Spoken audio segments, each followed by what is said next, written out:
Good evening, everyone, and welcome to another episode of A Tale of Dice. My name is Wouter. I will be your dungeon daddy for the evening, and I am gathered around the crisp hearth fire together with our five players playing the beautiful characters of Jack, Tarush, Olam, Edge, and Crowan. And in this fine episode, we'll be doing some fine dining, as our heroes have, well, yeah, I'll say infiltrated a house of nobles that seemingly have something to do with their ongoing quest of ending the plague that, well, plagues the city of Farwater. So, as we have our beautiful drinks at the ready, as I have created a battle map of the entire mansion over the course of many, many hours, I do believe that we are ready to jump into tonight's game. So, shall we play a game?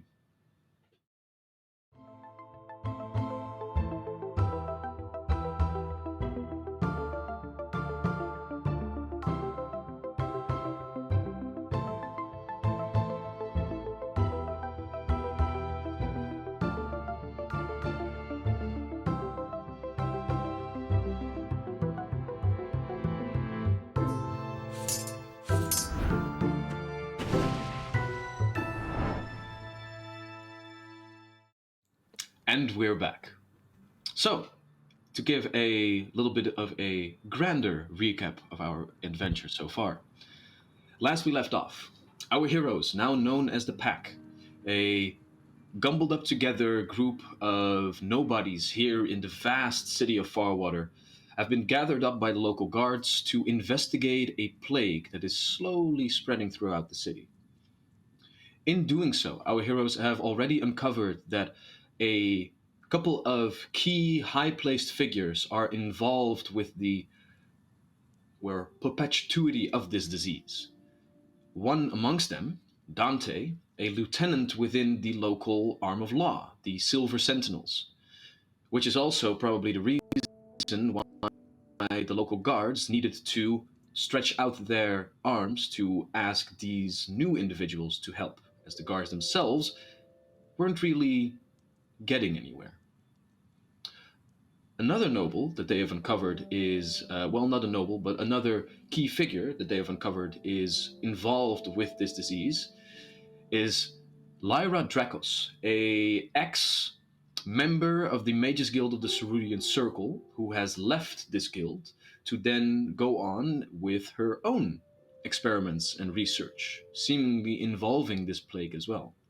And last, but certainly not least, it seems that the nobles of House Vedius are also involved.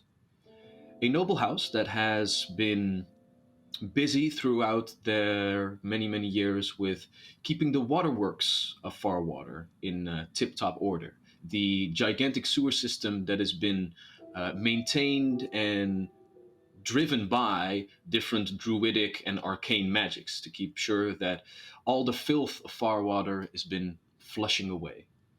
Although now it seems that perhaps through these waterworks, the nobles of House Vedius are instead flooding the city with the disease known as the ringing. Tarush, being a quote unquote silver dragon, a Dan Silvus, a other house of grand nobility from the capital, has given him a nice in to this noble house of Vedius. He has written up together with the rest of our heroes a nice little invitation that he, together with his ensemble, are visiting the grand city of Farwater and are in need of a place to sleep. And them, being a far greater noble house than House Vedius, have chosen House Vedius as their place of refuge. This very evening, they have stepped upon the Vedius estate, have knocked on the door, and have gained entrance into their abode and onwards towards the vast dining table that has been set in their honor. Here, our heroes have now gathered, together with the noblemen. On the head of the table, the head of the house is situated as Abel Vedius is, well, introducing all of you to the feast that is about to appear on the tables.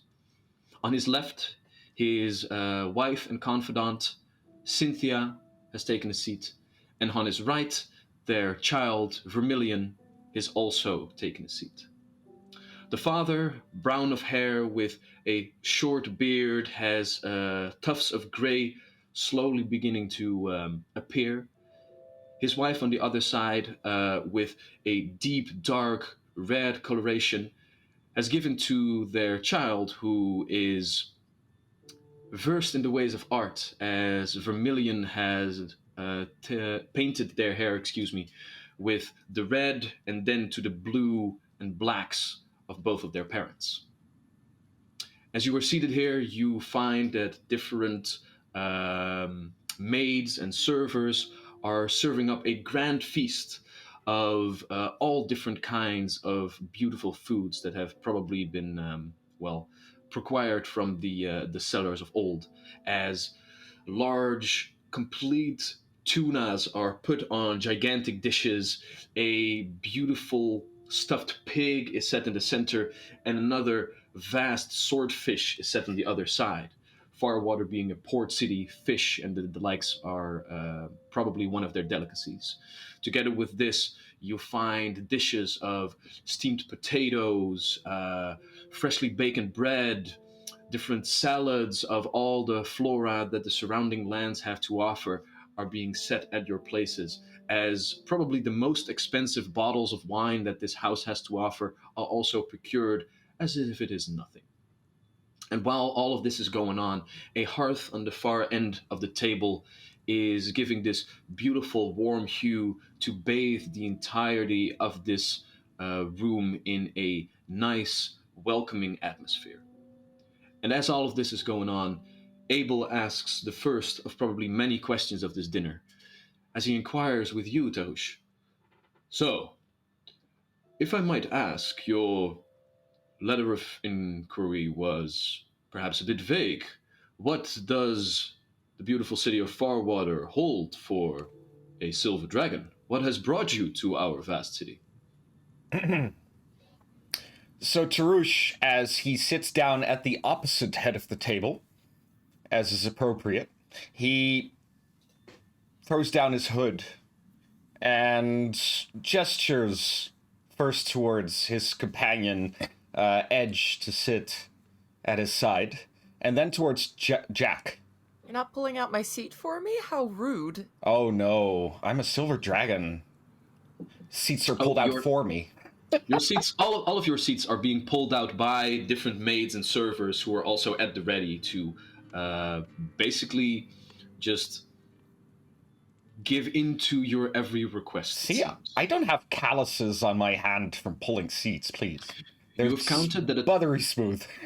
You have counted that a total of 12 servants are at the ready, next to a ensemble of 6 different guards, body/guards of the estate. And it seems that for each and every one of you, a server is designated, while the rest of them cater to the rest of whatever is to offer. You have basically like a shadow standing behind you, upright at the ready to, well, basically do your bidding. Please, Lord Vedius, let us not be so direct, shall we? Let us first go for the formalities, for I love them so much. They are so dear to my heart. Jacobus, I believe you have a gift for honorable host on you. A crystal?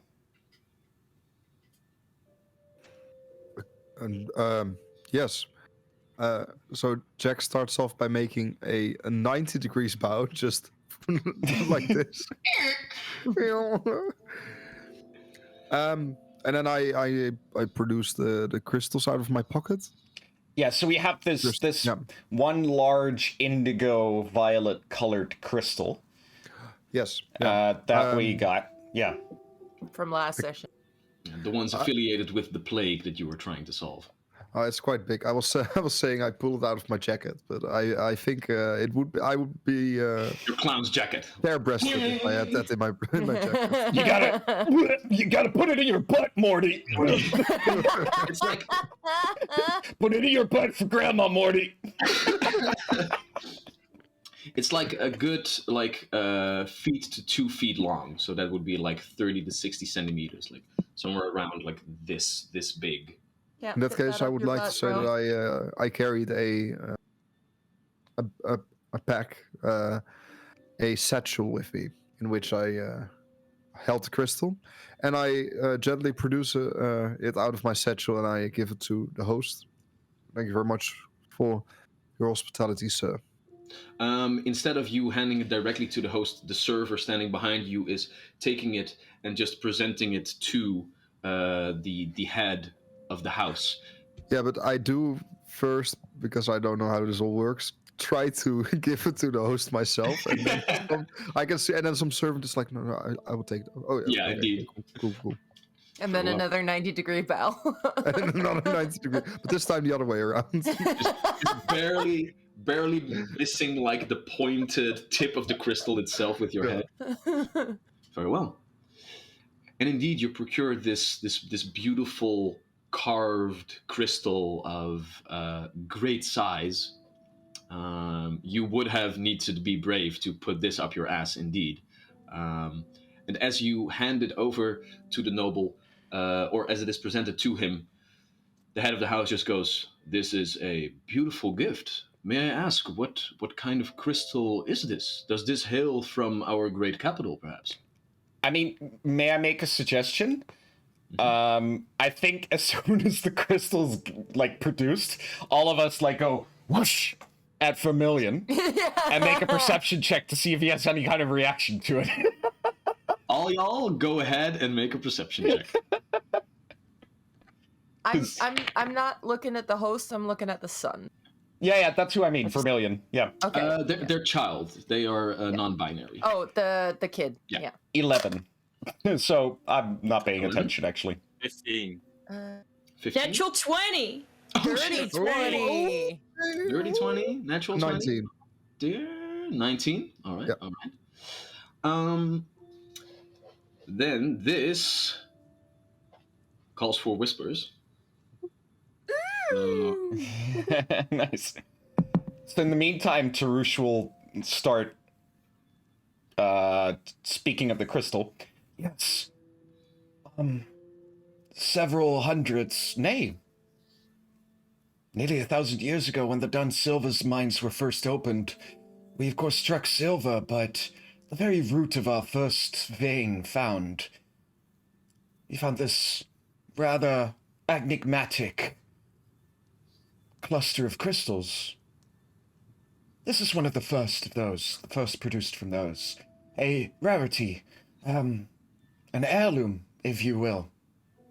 Treasure it, as I have. A grand gift, and so we will indeed.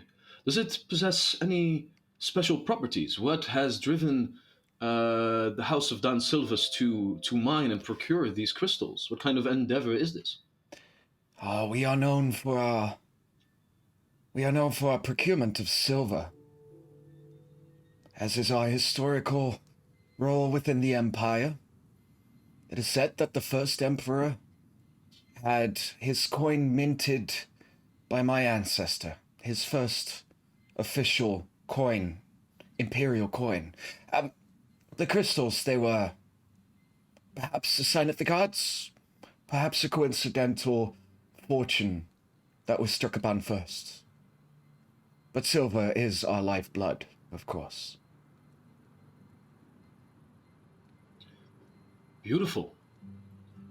For now, we will have to take a great deal of caution with preserving this crystal.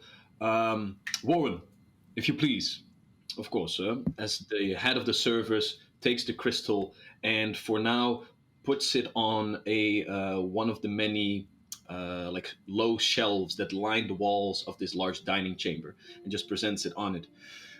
We will make sure that this great gift of House Don Silvas will find a prominent place within our abode. I would expect no less, and still, I appreciate the gesture. As to our business here, it is It is very multidisciplinary and complex. But the core of the matter comes down to seeing where my family's fortunes might be further invested. And, of course, what better to invest in than than the health of our people, the well-being. And as silver is my lifeblood, I believe that proper sewage is that of our great cities. It was, in fact, as is probably not unknown to you, it was also our first emperor to properly roll out a national plan of sewage throughout the nation, throughout the continent, something that brought great health and cleanliness to our people, something untold, unheard of by many of the tribes. And we wish to honor our empire. We wish to honor your great heritage, your legacy in this city. Indeed. Of course, you must know that we feel the same. When the great Emperor Valerian had united our great empire, has brought civilization to many people, these grand cities would of course also begin to gather refuse. And through their great work, we have now taken over the torch and make sure that each and every citizen of Farwater has a healthy way of living. From the people within the walls to the slums outside, we make sure that everyone has access to fresh drinking water, the ability to bathe, the ability to keep diseases at bay. With this vast metropolis setting out around us, it is of vital importance that the waterworks are properly and well maintained. Otherwise, the only places where the efforts of our great people might be put is into combating the diseases that these vast crowds seem to breed. It might not be the most visible of works, but indeed, I'm glad that even in our capital it is known that these great works must be concluded. Perhaps after your stay here with us tonight, um, we could take a tour of the water plant themselves, see where all of this good work is being done. I would love this very much. Um, a toast then to our hopefully mutually beneficial, lucrative, and altruistic cooperation. Yes? Indeed, to the lifeblood of our houses. That is some excellent wine. I'll have another glass. I must admit, oh, the drink is hitting me already. Your child, Scarlet? Vermilion. Oh, wrong shade of red. I apologize. Indeed. They are an artist of sorts, I've heard. They are indeed. While our main endeavor is within the waterworks, it seems that Vermilion has indeed taken a grand interest in the different arts. He has studied here at the. Oh God. Taking a look at our notes. Making sure that I don't name the wrong school. Yeah, I would pick up on that immediately. I would. He has studied here at Confluence, the Free School of Magics, and has taken on somewhat of a arcane profession together with his artistry. But perhaps, Vermilion, you could elaborate yourself. Of course, Father. It is true that I am trying to combine both the arcane arts and the, well, artistic freedom within myself. They seem to complement each other quite well, and it seems that both through my studies of both aspects of life, I have been able to um, if you mind me speaking so, book some mild success within the artworks. Do not get me wrong, none of my paintings have ventured beyond our city walls as of now, but many of our noble houses um, do carry a Vermilion piece within their walls, although I am sure it is mostly just of well, a courtesy to me. Nonsense. It is beautiful the way that he creates these confluences of color and meaning to it. We actually have one of our rooms dedicated as a small gallery to potential uh, individuals of interest. Here, Vermilion has set out many of his pieces that he has completed within the last couple of months. Perhaps you would be also interested to take a look there. Absolutely. It would Vermilion, be no it would need be an to absolute- blush such a crimson red. We would love to see your art soon. Please, Edge, I apologize. Darling, don't call me that in public. And I'm gonna try to flush my cheeks a little bit. Into a garnet red this time. Yes, I've opened a Stop it table with the all the red names of puns. red. I'm never going to It's stop. horrible. For the sake of this conversation, because all of you will be putting on a facade, so to speak, I would like both Tarouche and Edge to go ahead with your first of a couple of deception checks to see how well you keep this going. 13 on the die All right, for a total of 21. nice. Excellent. All right. Deception, baby. Oh, 26. Hell yeah. For the rest of you, you have seen Tarouche and Edge both getting down and dirty within the sewer systems, within combat, and you have seen them both as very practical individuals.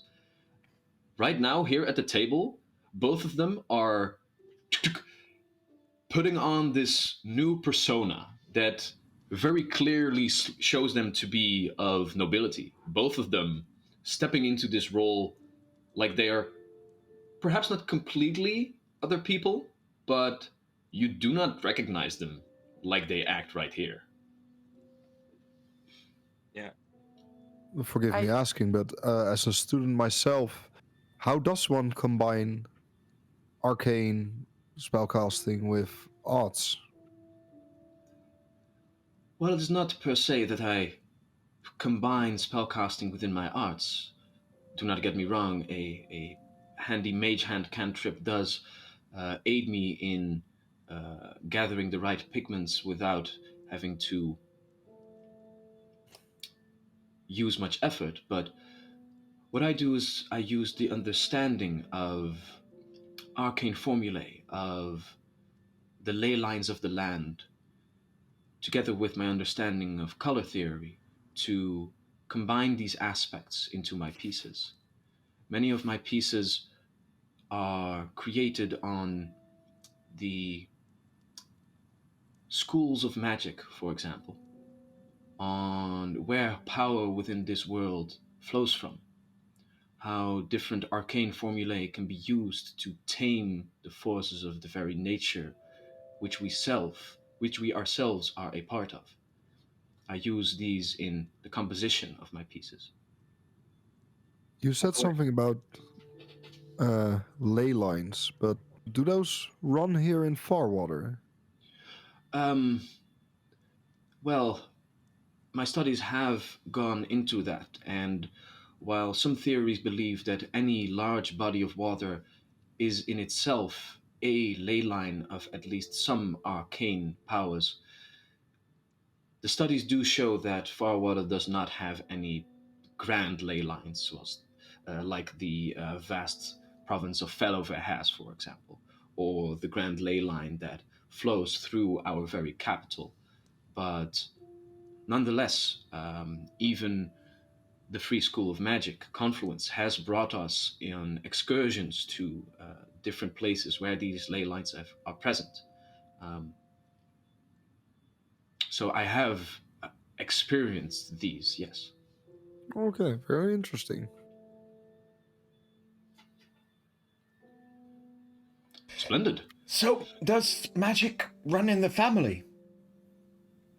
Well, Vermilion, how did such knowledge and power, I don't know, crystallize within you?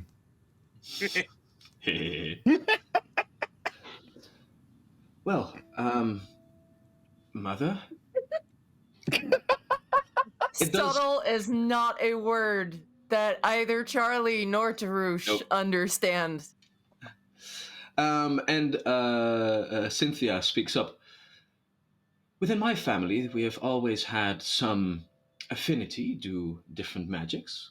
It seems that sorcerer blood does indeed run through my veins, although I've never been one to cultivate that aspect of my lineage.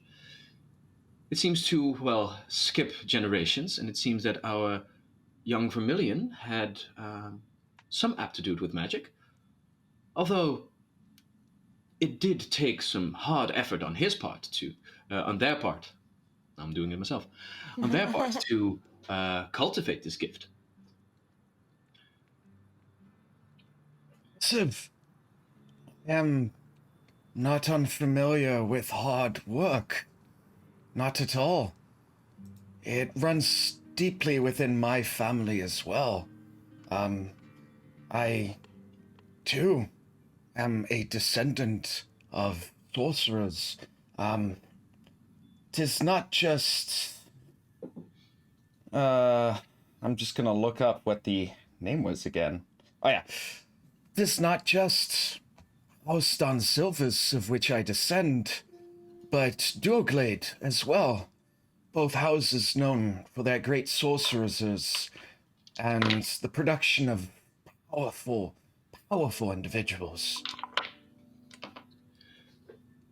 Indeed, Abel speaks up. We've heard of this great house, one of the great houses of our capital that have also consolidated the might of the empire. Yes. In fact, my great aunt on my mother's side was also through a complex lineage of bastardy and different unions, a descendant of our first emperor and has claims to their magic, but I myself can make no such claims. Like Ruby over here, I too was not blessed with the greatest strengths in magic and sorcery, and I had to work very hard. And I knock back another glass of wine and have it refilled. I too had to work very hard to, well, have even the slightest potency in magic. Though art is truly where my heart's desires lie. The magic, it's only to fulfill my lineage. Art, I believe, is where the future lies. What else to show our contemporary spirit but an abstract painting, no? I couldn't have said it better myself. But may I ask, Lord Dansilvus, what has brought you to the Cerulean Circle then? So I'm just checking. Oh yeah. So I want to take another sip of wine and I hold it beneath the table and just empty the glass underneath the table, and then I hold it back up. Oh, finished already. Another. Of course. You better not have poured that on my dress, bitch. No. Tarush, are you trying to do this stealthily or Kind of, yes. kind of? All right, go ahead and make me a thievery check real quick. All right. I also want to mention there's a ghost sound. Yeah. I'd also like to mention that I think I whispered to someone in roll 20. That's 14. 14? All right. I have no idea how whispers work in Roll20. Flash W. Ah, The person there that we I go. whispered to should be able to see the thing. Yes. The thing. Gonna answer that one.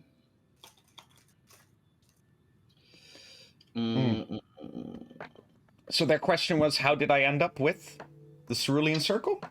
Yes. But I'm trying to multitask right now. Yeah, I'm take sorry. your time. While the Dungeon Daddy is busy, have you checked out our Instagram, our Facebook, our Reddit, or our Twitter, all of which can be found in chat as I am typing the commands right now. Yo. Classy. Has Ave ever tried, like, general radio commercials? Oh, I mean, if all else fails, I can always be the new voice for the train departures.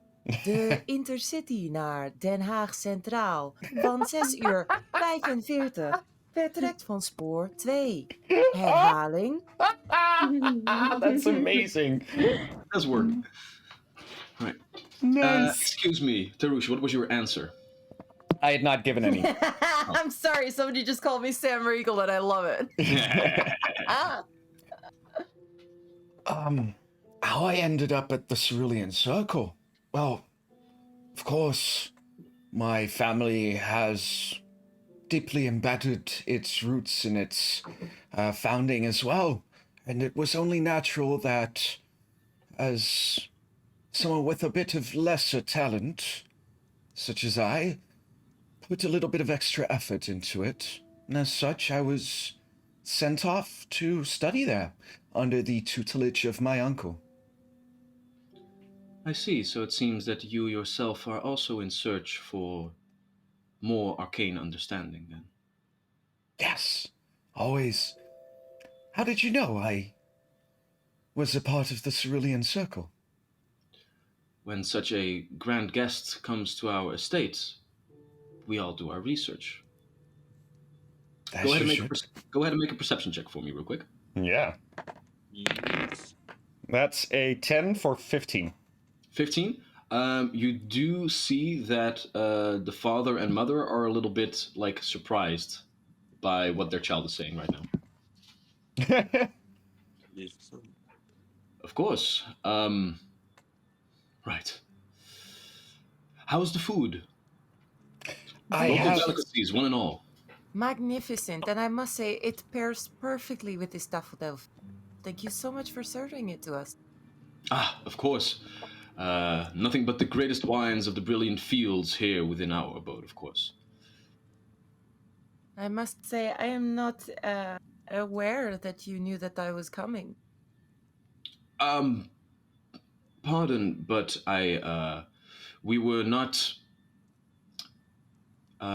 told of the rest of all of yours arrival. Of course, we knew of Crowan, who was sent as a emissary, so to speak. But other than that, we knew nothing of the rest of the ensemble of Lord Dunsilvus. As she flushes their cheeks again. I'm so very sorry for assuming. It is only that I am from the brilliant fields myself. My father is a wine merchant from Verth. I see. Well, in that case, let us find if we do not have any Verthian wines at the ready. Warren, if you please. Thank you. We should have some vintages lying around somewhere in our cellars. Do not worry, you will be most welcome and at home within our estate. You will be My sure. gracious thanks, my. Have you ever heard of the Unathan estate? I am afraid that I have not. Please do share. Oh, it is a wonderful estate, though I am a bit biased myself, having grown up there. The wine orchards are gorgeous, especially in the summer when the sunrise crests just over the hills of the summer snake ridges. The air full of bees and insects all buzzing to do their work. And the next time you are in the bright fields, I assure you, you must pay it a visit. Ah, well, if this is an open invitation, then by all means we shall. God, here within the city walls, the only insects that we have are not as, let us say, pleasant to us. Don't understand me wrong, we get our fair share of mosquitoes as well. It's in summer, especially in the morning, the sound of bumblebees is always a very pleasant wake up call. Oh, I can tell you. within our line of work, the constant threat of mosquito plagues is ever present. Especially so to a body of water. How do you deal with it? Um, well, to be honest, there are many means, both simple, materialistic, and magical, that we can employ. Or should I say, not us, but the water plant and the waterworks themselves. Different workers of druidic and other nature bound magics are in our employment to make sure that all different kinds of pests are removed and purified from all of the water supplies. Next to that, we have learned of natural remedies that here grow within the vicinities that can also be used to repel these sorts of insects. And together with these, we keep sure that all of the water supply are safe and parasite free for both consumption and for bathing and the likes. I wonder, though. I imagine mosquitoes and such are not the only pests you would have to deal with when it comes to a sewer. No, indeed, we have many different other rodents and the like that find refuge within the vast sewer network of Farwater. Just But rodents? I mean, there are. Please, Lord Edge Vadius. is gonna give Farouche just the slightest little kick under the table for not being subtle. Please, Lord Vadius. You would not assume me to be uninformed, would you? Go ahead and make a diplomacy check. And Edge, make another deception check on your spiel of where you hail from. 13 plus 8 is 21. Oh no! All right. Oh dear. Do you have a hero point? I do! Maybe. I do! I'm gonna use it right now! Oh yeah, you have Banking indeed. on this. Yeah, you're the only one that still has a hero Ooh, from Moonrise. that was almost a second one, but it's a natural 7 for a total of 15. Okay, Fuck that's me. pretty decent. That's pretty decent. We still have the ghost sound as well, by the way. Yes, I don't know if indeed. we... Okay, Yeah, just yeah, checking. no, I got it. I almost banked that one twice. Well, I must say that, of course, with the vast network of sewer tunnels that have been expanded, closed off, reopened throughout the years, yes, we also have some intruders now and again. I do not know if you are familiar with the Kuotoa, better known as scum, that, well, not only here in Farwater, but in many different places with bodies of water and tunnel systems and the like, they seem to find it a nice little place to live. And we also have some dealings with these scoundrels now and again, but nothing that our people can handle, of course. Gammon scoundrels. I must admit to being not quite familiar, although the name has passed by my ears, yes. They are but simple tribalistic creatures, living here sometimes as tribes within the sewers, but together with the Silver Sentinels and the Arm of the Law, we are keeping them in check and making sure that no citizens are harmed or bothered by them. Are these intelligent creatures, would you say? Akin to a goblin of sorts. They do have some intelligence, and they can be, conversed with, although their language is unknown to many, and many times they do seem to resort to, speaking with their pointed sticks rather than with words. I imagine, like goblins, then, it's not the good ones that they bring over to infest our sewage. You would never hear me speak those words, but it is. Well, goblins are quite reasonable creatures, in my opinion. Perhaps. No, I think I would definitely speak. I'm gonna be very intentionally pushing some limits here to see if I can't push some of Blood Red's buttons here. I think I would speak for the citizens of Valwater if I would say it would be best to have all of these scum here exterminated, no? Like the pest that they are?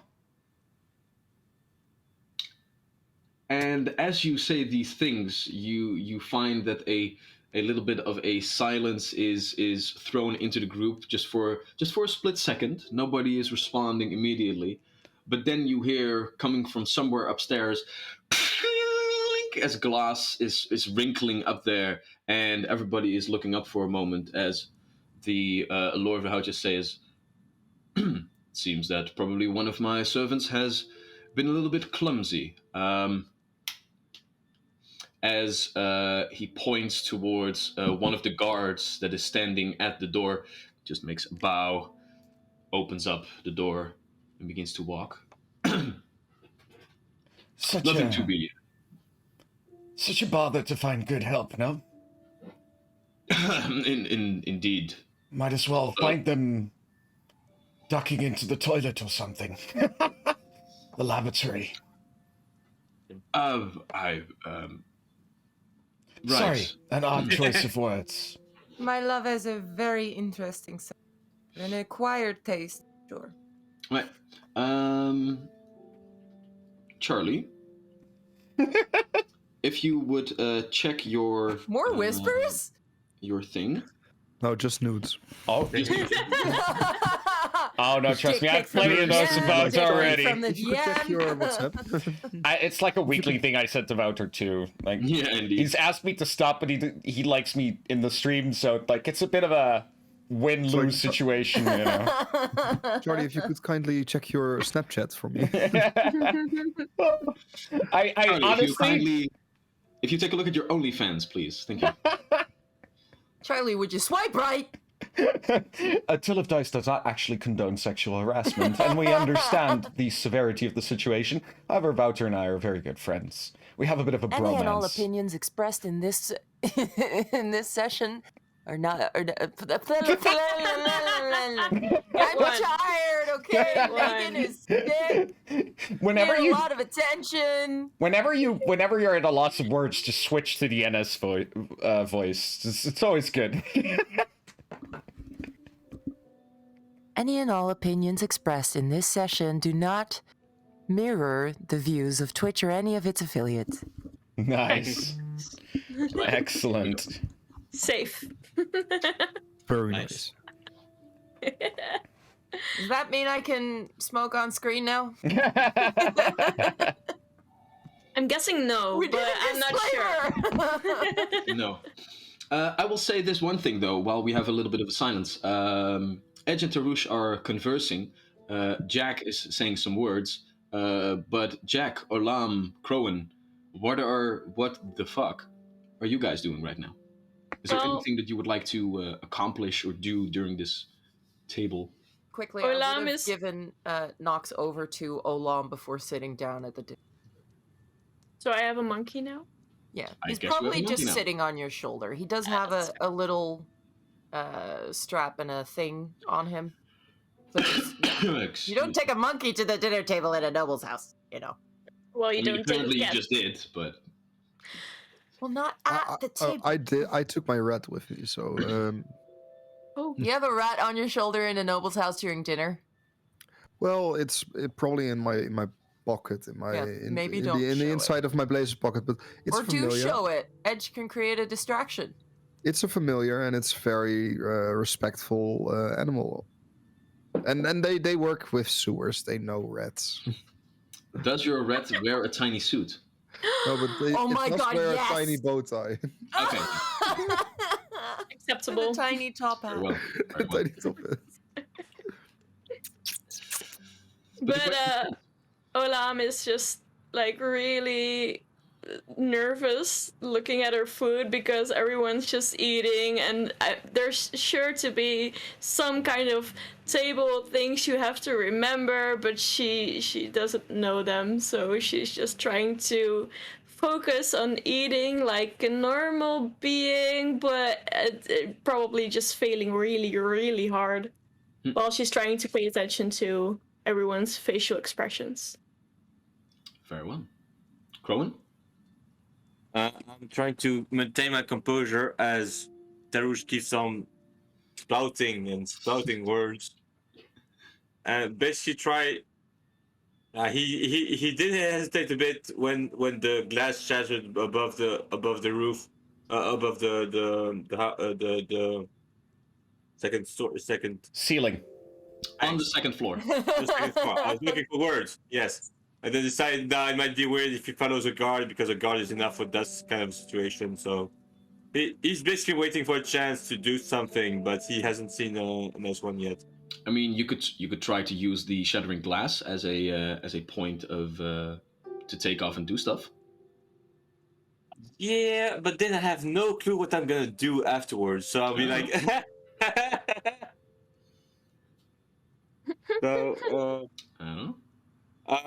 yeah, maybe he's gonna. Did the guard leave the door open when he left to check the broken glass thing? The if we take a look at the battle map for a moment, I think we have it already there. So to give y'all a little bit of an understanding of what the hell is going on, What's happening?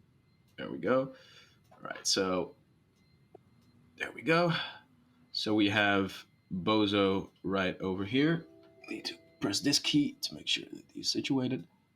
And there we go. And then Tarush sitting all the way on the other side, apparently. And then, well, the rest of you are, well, seated wherever you like. I would guess that Yeah. Edge is. Sorry, I was moving it too. Oh yeah, perfect.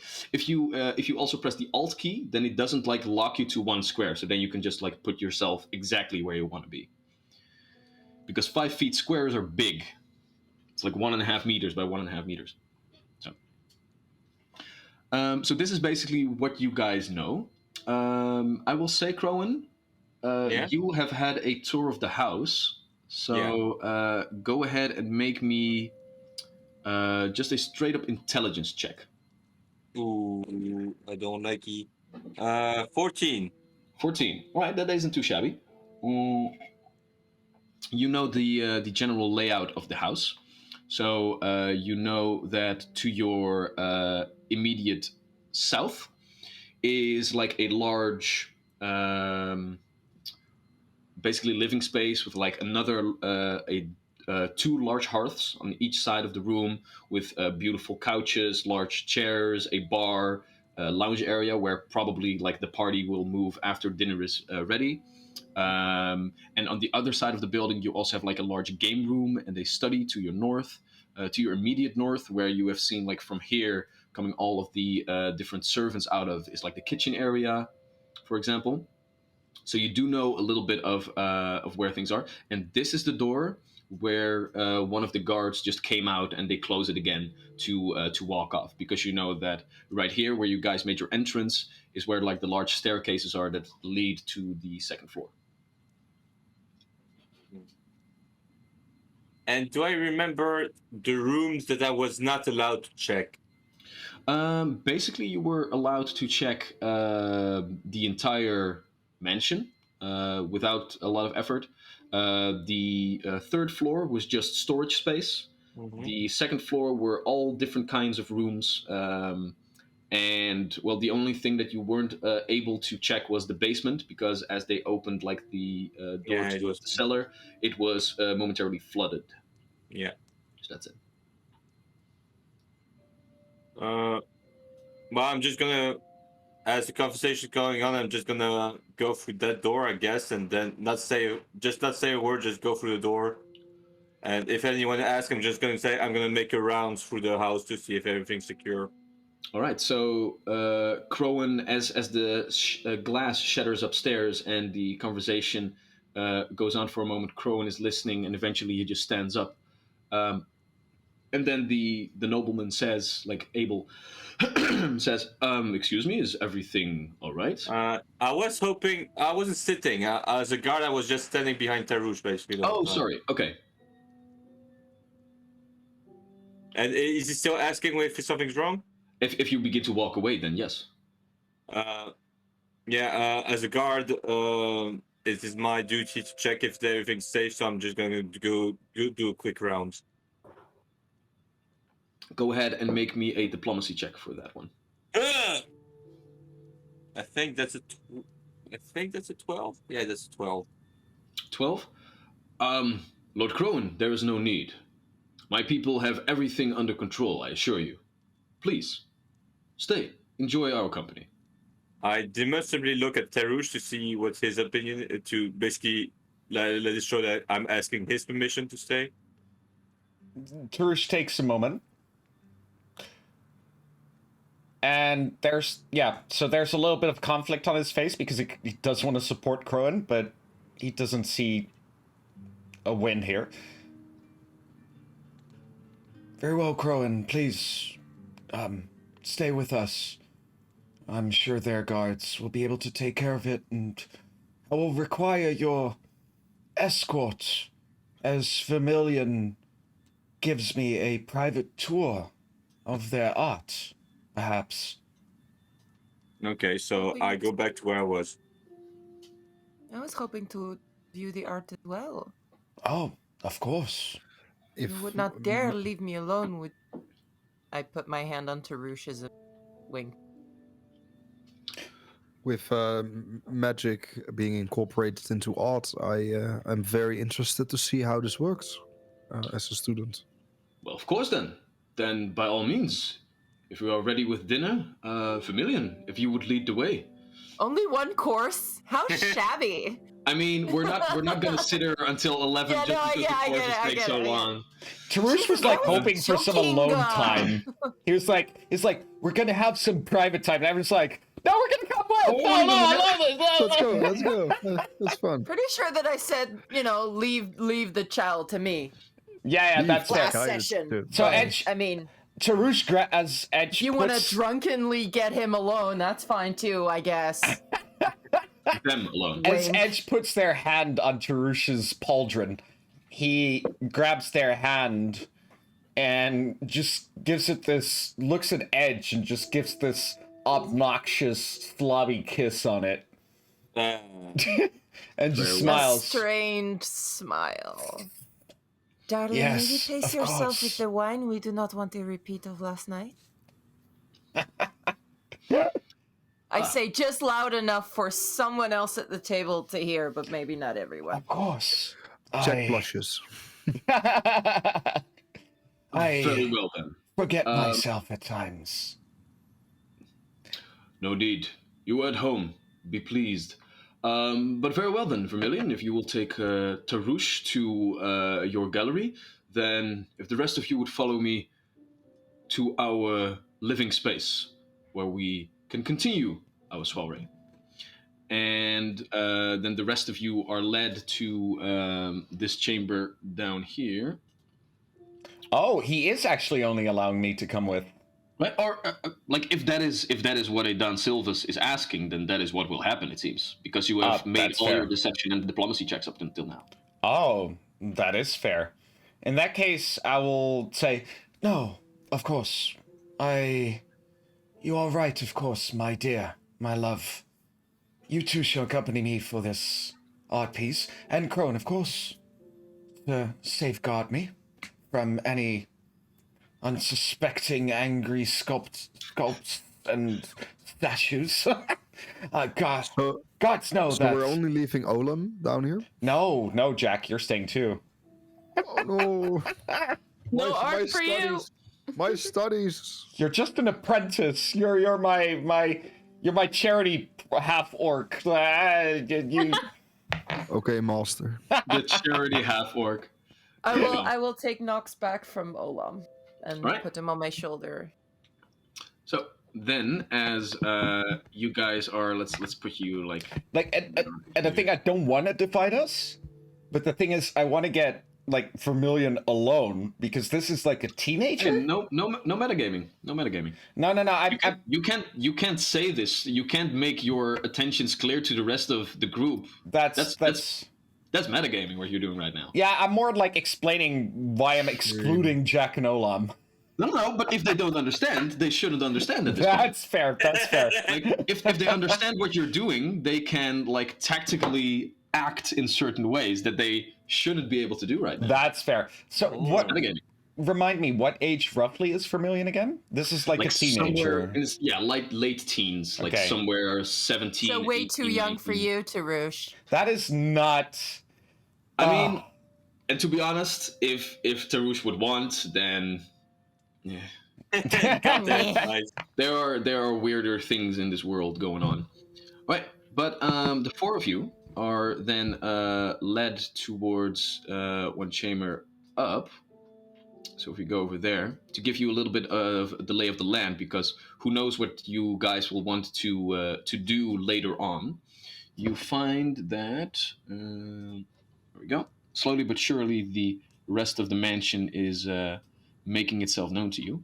You enter into this beautiful area right here, where on all different sides the different art pieces of presumably what Vermilion has made are gathered. So you are led up the stairs into one hallway. You can immediately see that another staircase goes up to the third floor, but before you enter that, you are entered into the gallery, where on all different walls, these beautiful impressionistic paintings are made with beautiful fell colors that instill different kinds of emotions into you, but they're all very abstract. They are all very, what do you call it? Impressionistic, I guess. Those are Are we alone with Vermilion now? Eventually, you are led up here. You do, however, also noted that there is one guard situated just outside here, who opens like the door for you, and as all of you are led in, he closes the door again. So some of our combat options for the artifact are being used. Do you want to refund that and turn Yeah, off the combat refund. options, perhaps? Refund. We're not striking the Lord of the House with lightning. Oh boy. Why not? Vincent, could you turn off the would, combat options? I will turn them off. I will turn them off. Fair. I'm sorry, Savage Combat Smurfs. Savage is trying to kill us, people. Just in a Savage is- very, very subtle way. Savage is No, trying no. to do things very chaotically. No, Savage, if you want to fuck over though, like feel free to use those ghost image, ghost sound, or magic Anti-luck. search. Yeah. Don't fireball us. All things are considered. I'm still kind of waiting for the devil contract to like light up again. I still have a mouth trauma. Knock on wood, no! Hmm. I love Edge. I don't want them to die. There we go. But Yeah, Wouter, I think double contract. Crowing would just stand after he quickly checks the room. Would just stand outside next to the guard, and so Very he well. can intercept the guard in case shit happens. Totally, yeah, it is done. So, as the beautiful couple is led in here with Vermilion, Vermilion just goes on this, basically this explanation of the different pieces, what kind of pigments he uses, how he does use like both his hands and different brushes to get the right energy into the paintings, and he just goes into basically a standard sales talk of what he is doing, and he's leading you through all the pieces. You do find that most of them are quite big, but other than that, he's just going through the motions, it seems. Crowan, close the door, please. I will let you know if I need you.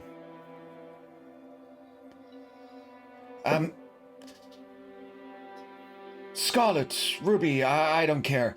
Cards on the table. Obviously, you know what I'm here for.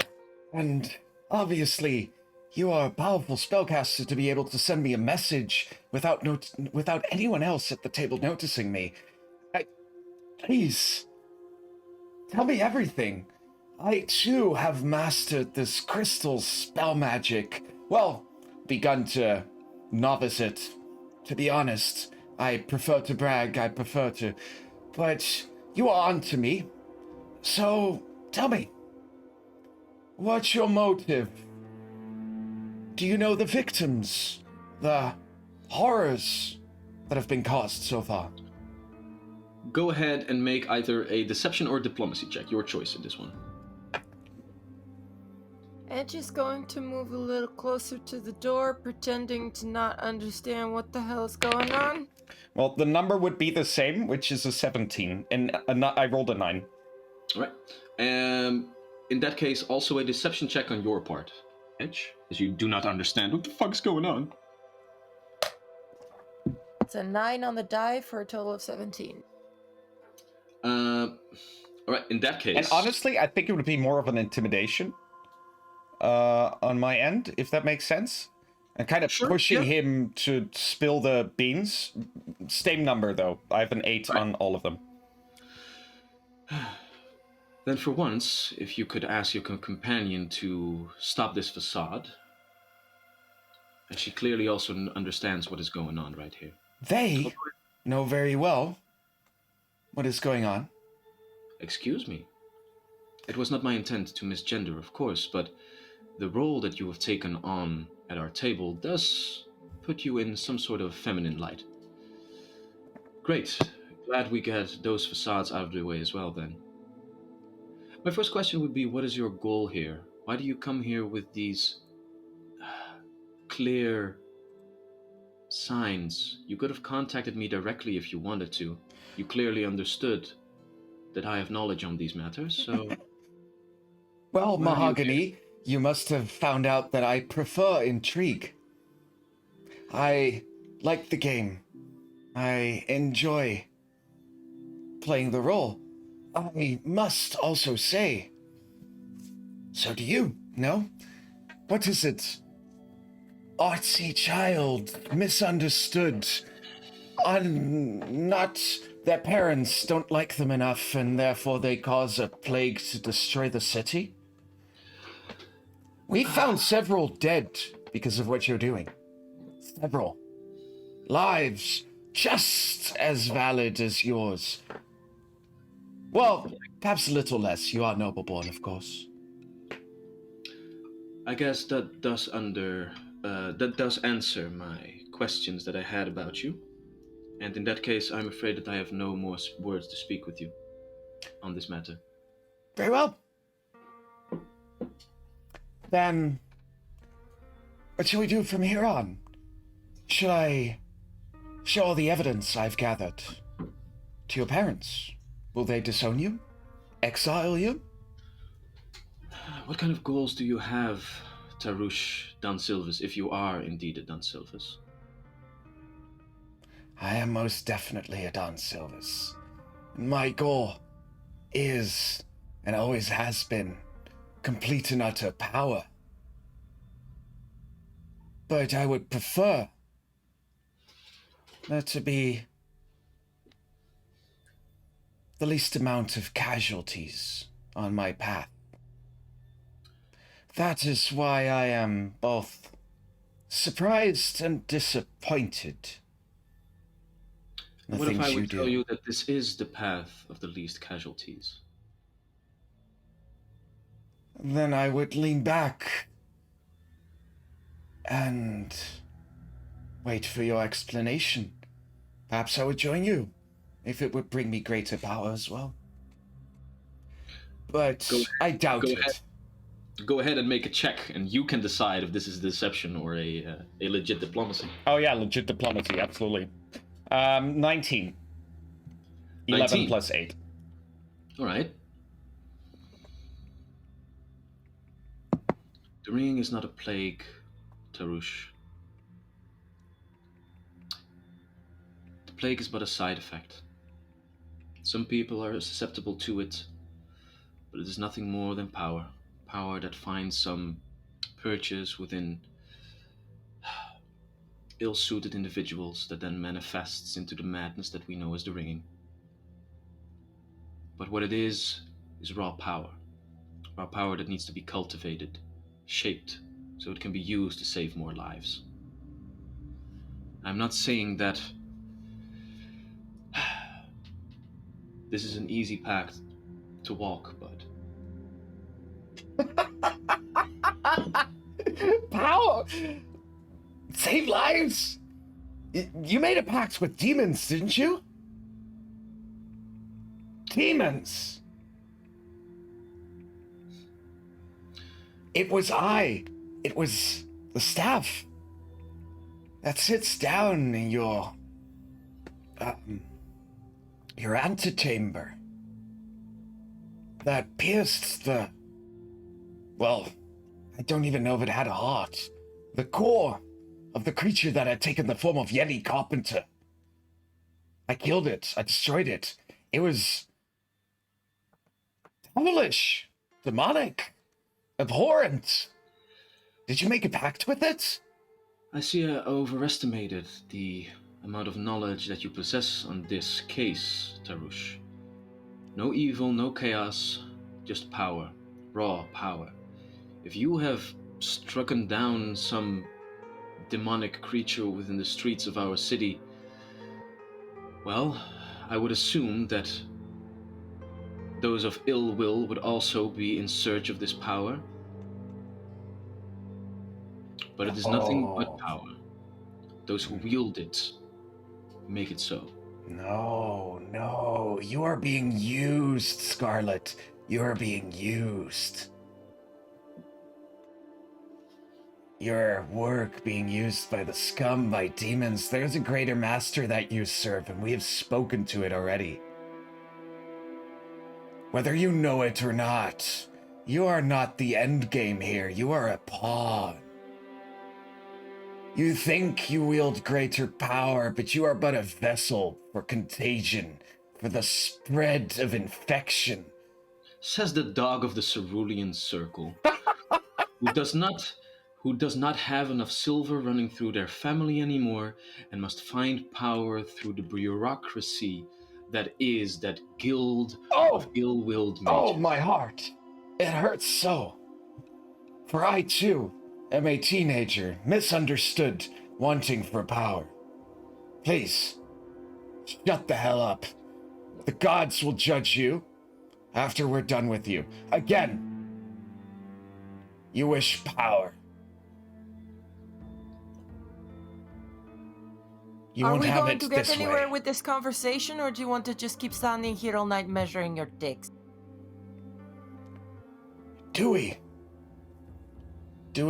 wish to do this?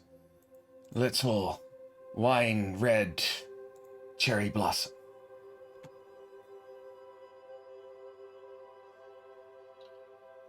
So where do we go from here, then? Again, I ask you.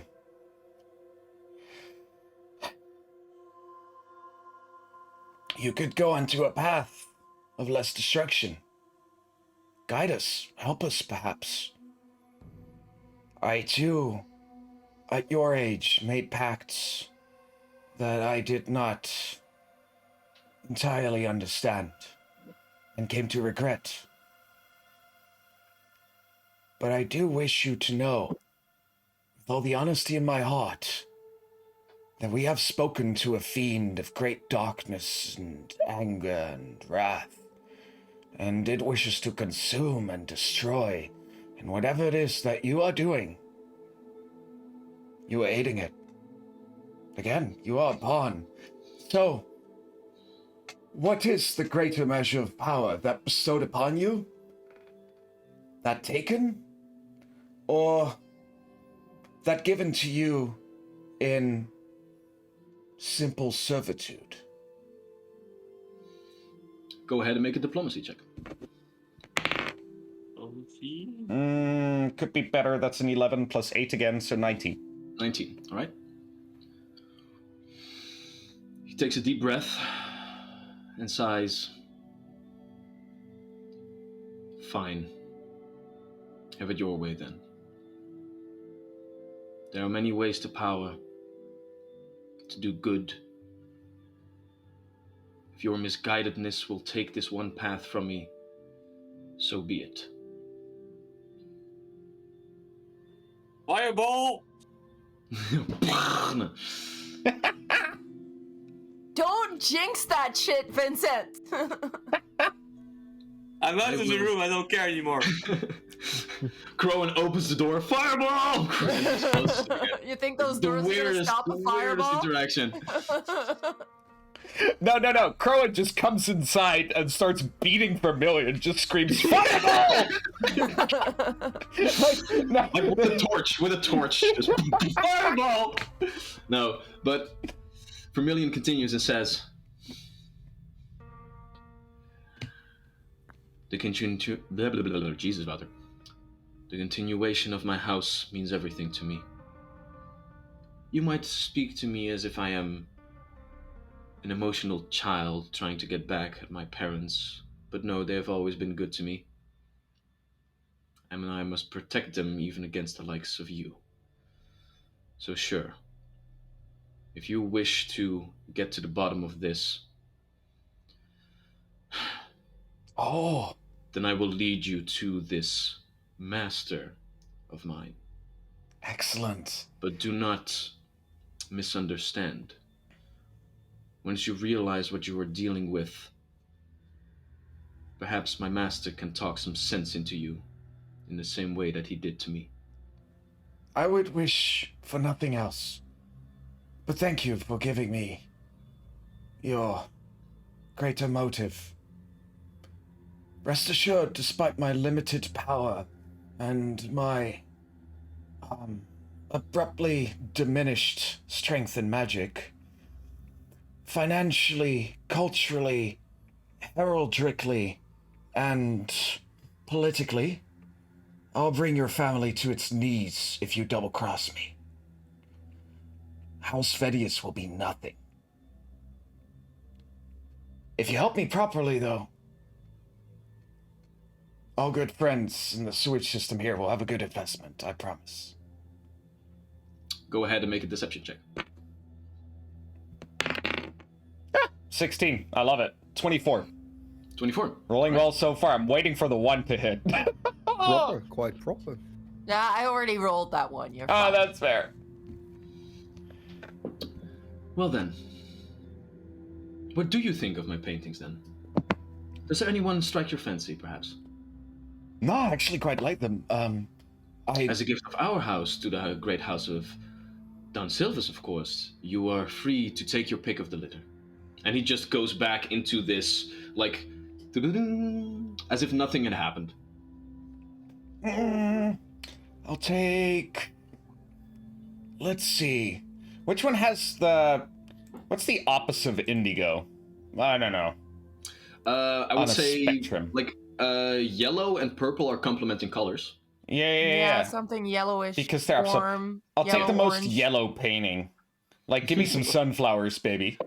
No sunflowers, but you do find like a font of divine and divination magics, like put together in like what seems to be a fountain of yellow that comes from a deep dark purple background that also seems to like depict the wings of an angel opening up in the darkness. Nice. The contrast. So I do use detect magic and make sure that the painting is actually not currently actively magic.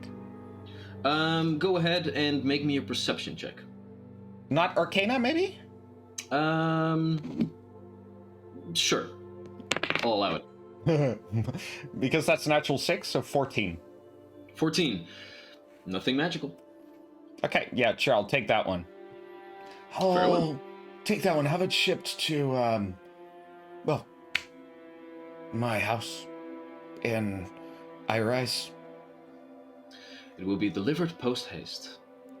Now then, I do believe that the rest of your companions are waiting downstairs. Well, what now, however? I will keep myself from spilling the tea to your parents, but... The night is young. We have a beautiful place where we can continue our drinks. We have a magnificent game room. We have a study if you wish to peruse the local literature. And of course, your rooms are already been made for you. No, I speak of your master. I'm afraid that for tonight, that will not be doable on my part. My parents expect all of us to stay here. Very well. Put your face back on, my love, and we shall keep calm and carry on. Very well. Vermilion. Splendid. And First time I actually used the name. and Edge, I apologize He before. doesn't know my name, Yes, I you used do, it. I used because it. Tarush used it at the Sorry. table. and I told you not to call me that in public. Yeah. Bit. So a noble child would know better than to call me by a name. I asked my lover not to call me in public. And he says, and they say, and Edge, I'm afraid that I will have to. My apologies that I will have to continue the charade and misgender you for the rest of the evening. Gender befit the role I have done for tonight. May address me as my Lady Unith. Of course. This was an absolute pleasure. I simply love brutal candidness. Let me rejoin the rest of the party. You're an idiot, I say before walking out of. The first thing being said that I agree with. Is there anything else that you would like to do this evening? I want to make friendlies with the lady of the house, complimenting her on her dress and asking her about the decoration of the house. I'm gonna be talking wine with Lord Abel. Mm-hmm. As part of the estate, by the way, that there are two very large bathing chambers that are constructed within the house that have all of their water magically heated and pumped up. So all of you are able to at least like peruse those, and if you wish to have like beautiful pampered bathing experiences, then those are at your disposal as well. I want to try something. Very well. Olam wants to ask them, because they are like really wealthy and such, if they would be able to put a bed on the roof so she can sleep there. I think it's slanted under roof, the honey. stars. You'll slide off. I'm afraid that to put a roof on, a bed on the roof will be very difficult. However, if you You don't would have flat roof? I'm Like something afraid you not. can... We do, however, have a orrery chamber. If you would wish to gaze at the stars and the moon, we have beautiful appearances. Ururi? An orrery chamber. An orrery is a model of the stars and planets that are littering the skies above. So fake stars on the roof. But also devices that can be used to gaze outward and have a nice look at whatever is out there. That will do, yes, thanks. Of course. And I want to take a bed as well. Hell yeah. Oh yeah. Edge is gonna take a soak, but is going to leave their hair intact. Very well. And gonna wrap it in cloth while sleeping so it stays intact as possible. Very well. All right. And before going to sleep, when's the next full moon? The next full moon would be in 2 weeks, somewhere around there. Let me just check my notes. Because right now we would go to the 19th of Platina, and that means that at the end of the month, so that would be in 9 days. Then, yeah, from now on, every night, Edge is going to meditate and try to get Mama. Okay. And try to, sorry? It's okay, the DM heard. Well, no, but the chat didn't if I did. It's okay, the DM heard. Okay. Not even metagaming for our viewers. Not Nope. even that. All viewers. All right. So, Tarush will be spending the rest of the evening talking shop with Abel. Mhm. Just defining, slowly coming to define actual concrete sums that would be necessary for proper restoration of certain parts of the sewers, perhaps the building of a new plant, an extra plant for cleansing and filtration, or the increase of guard necessary, perhaps a mercenary group, to rid the sewers of scum. So I kind of want to poke out, because there was some kind of awkwardness, I kind of want to poke out Abel's opinion on the scum.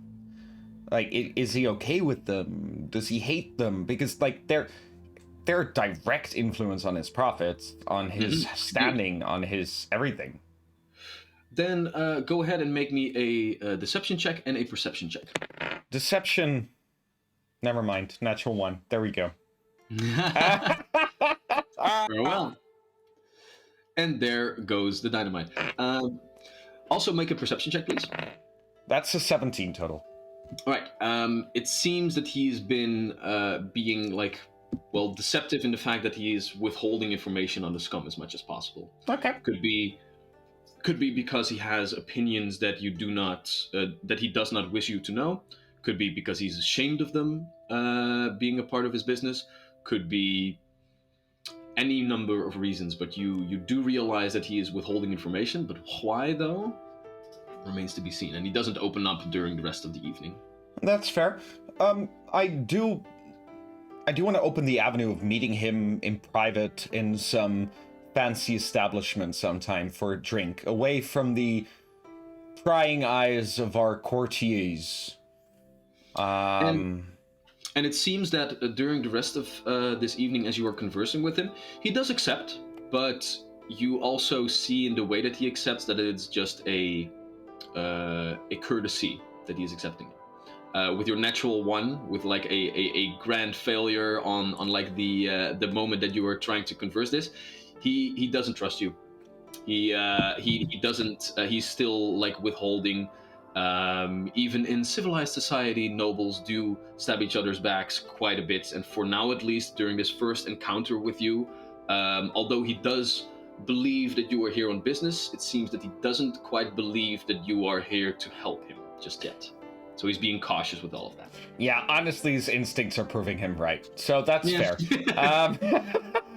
I don't blame him. Okay, yeah, no, that's totally fair. Honestly, I think... I think we've kind of achieved somewhat what we wanted. Honestly, from here on, Charush kind of goes to Crowan at some point. All right. During the evening, you guys are gathered in like the living chambers, or perhaps in the game room, where you guys are like just chilling out and maxing all cool. And eventually, you take a couple of steps and begin to converse with Crowan. While in the back, you can hear the ladies talk about their dresses, like perhaps spilling a little bit of wine on the floor as they're laughing out loud. No, not even that. No. Ladies would be sitting down and not What spilling dress? their wines. No. It was Tarush spilling the tea. It was no one else. Yeah. No, Tarush is the spilly one. Okay. Tarush is the spilling one. Very well. Edge knows how to behave in a dress that costs more than they usually make in a month.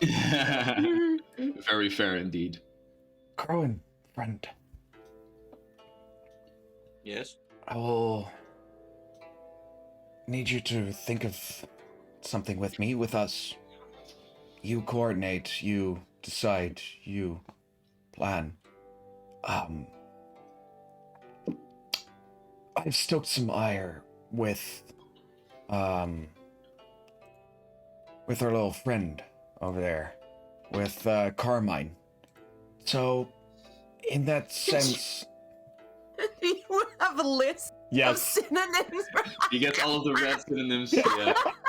Of course I was like, did. there's no fucking way that Charlie knows the color carmine.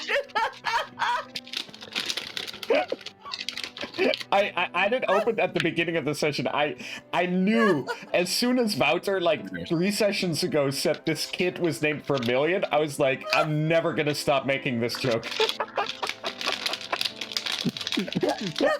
Like it's the most annoying thing ever. Oh my god. Oh, you haven't called him Red yet, though. Oh, that's fair. Oh, wow. But wouldn't that be too, on the nose? And also, I'm kind of surprised that raspberry is a color. But anyway, we'll move on. After that, you can also like go towards the things that are red. You can call them rusty, for example. Rouge. Yeah, Rose. rouge. Are you a rogue or rouge? No, but so he's. Socket. I've stoked their ire, and although I do not think they would be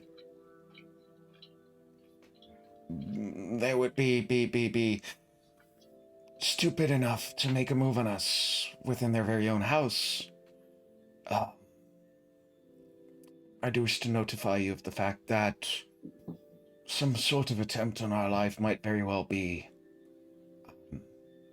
a possibility. A possibility? A A possibility. possibility. I just nod. I'll make sure we stay safe. If you need anything from my end or anyone else's, I would say, while Edge and I keep our roles, you converse with Jack and Olam to think of a plan of defense this time. Yes. Good man. Yeah. And I'll walk off. Try not to offend anyone anymore. Oh, I'll make sure. Remember, talking less helps. Have you considered to shut the fuck up? I That was don't know all the that was meaning going of through the Edge's word. mind at the dinner table, like, oh my god, stop talking, stop talking, stop talking, stop talking, I mean, stop it talking. worked. It worked. Vermilion contacted me first, so And Tarouche has been like, he needed his fix, I feel. He's been outside these sorts of circles for so long. Oh yeah, the drama. I just eat it has up. been Give it to calling me. him on his asshole behavior. You know, he just needed to let it all out. Give me those salty noble tears. Oh yeah. Nom, nom, nom, nom, nom, Nom, nom, nom, nom, nom, nom. I live tonight- off your tears. I break etiquette. After tonight, Tarouche is just gonna be like very civilized. Just oh yeah, we can do that. He had his fix for now. Yeah, for the next month, he's going to be very compliant, silent, normal. There's no problem, yeah. Yep. I see this happening. So, Crystal's anyone doubtful. else? You could never. I give him never. 48 hours. Yeah, Yeah. I was gonna say the whole month. Are you kidding? No. Yeah, Tarouche is gonna have like a little bit of a after sex glow, but that will fade within the day, So, anyone else? I got my No, room. no, I'm really? fine. I do want to say that when Tarouche and Edge and Vermilion come back down, Olam and I were just sitting with the Lord and Lady, that once they walk in, they can only hear Jack still say, and that's where all the animals come from that I summon. Fascinating. Yeah. How was the tour? And you just begin to mingle once again with the mystery of where you summon your creatures from, still very much present. All right. If there is nobody else, then we will fast forward to the end of the evening. You have played games in the gaming room. You have had as much alcoholic or non-alcoholic beverages as one could want, and eventually, after having a beautiful bathing session, you are led to your different chambers and begin your long rest? ? Are Tarouche and Edge sharing a chamber? I mean, if it is assumed, but you can say no. Like, To be fair, I don't think unmarried couples Yeah, no, are allowed. I was No. just checking to be sure, This but is unmarried not couples, crea- I think, would be like. Oh come on, this isn't Christianity. Where this is a far superior religion. Well, we I have mean, several it's gods, also one kinda of like- which is a god of like hedonism. Edge is so annoyed with Tarouche like now. They are not sharing a bed with him. So Alright. he can either sleep on the floor or sleep somewhere else. There are enough chambers to like accommodate each and every one of you. Either way, though, I was being serious before. I do think we need some kind of plan to make sure none of us are stabbed in our sleep. Yeah, I'm the guard. I'm just gonna guard the doors. Yeah, you're gonna stay up all night? Yeah, figures. You're Okay. not going I to mean, sleep? I can take a watch for a few hours and pretend to not be able to sleep. I think it would be smarter if Olam does one of the watches, because I don't really have a role except for announcing Tarouche. Which went like Perfect. yeah. Great. Yeah. Of all the people he Well- brought with him, he's gonna take the person who has the most problems with common to read out this entire and not even introduce the love of his life. I was like, really? I made up this entire fake Persona. name to not even be spoken out loud? That's great. All Charlie. the flavors, and you choose salty. It's not salty if it's factual, bitch. It's wronged. But the question remains: you are Sorry. about to have a full night's rest here at the Vedius estate. What would you want to do? Olam and Crowan will. You guys will keep switch- watches? Yeah. Yeah. All right. Yeah, sounds like I can we're take back it to like an sleep. early watch. I can sleep for 6 hours. And fine. There is a technically you do need to get your full 8 hours rest to get like a long rest by. And I'll by take an gameplay, earlier night. Then I'll things. retire a little early. But there is one small problem, and that is that there if we go to the second floor, there are your rooms are these. You have 4 rooms over here, and if each and every one of you wants a separate room, then you would also get this one right here. So you guys, there are only 4 rooms like in a quarter. So if you guys want to have everything guarded, it will be very difficult to guard all 5 places at once. Well, can Olam and I share a room basically and make sure that I have when my sleep- special room. Well, I I mean, have a special room. Yeah, You can't really sleep in the orrery room. What? They're not Because- going to put a bed up there? I mean, you could probably like force them to put a bed in here. Yeah. just grab a blanket and some pillows. It's You want- fine by my. Bye bye. Why do we make a diplomacy check, Olam?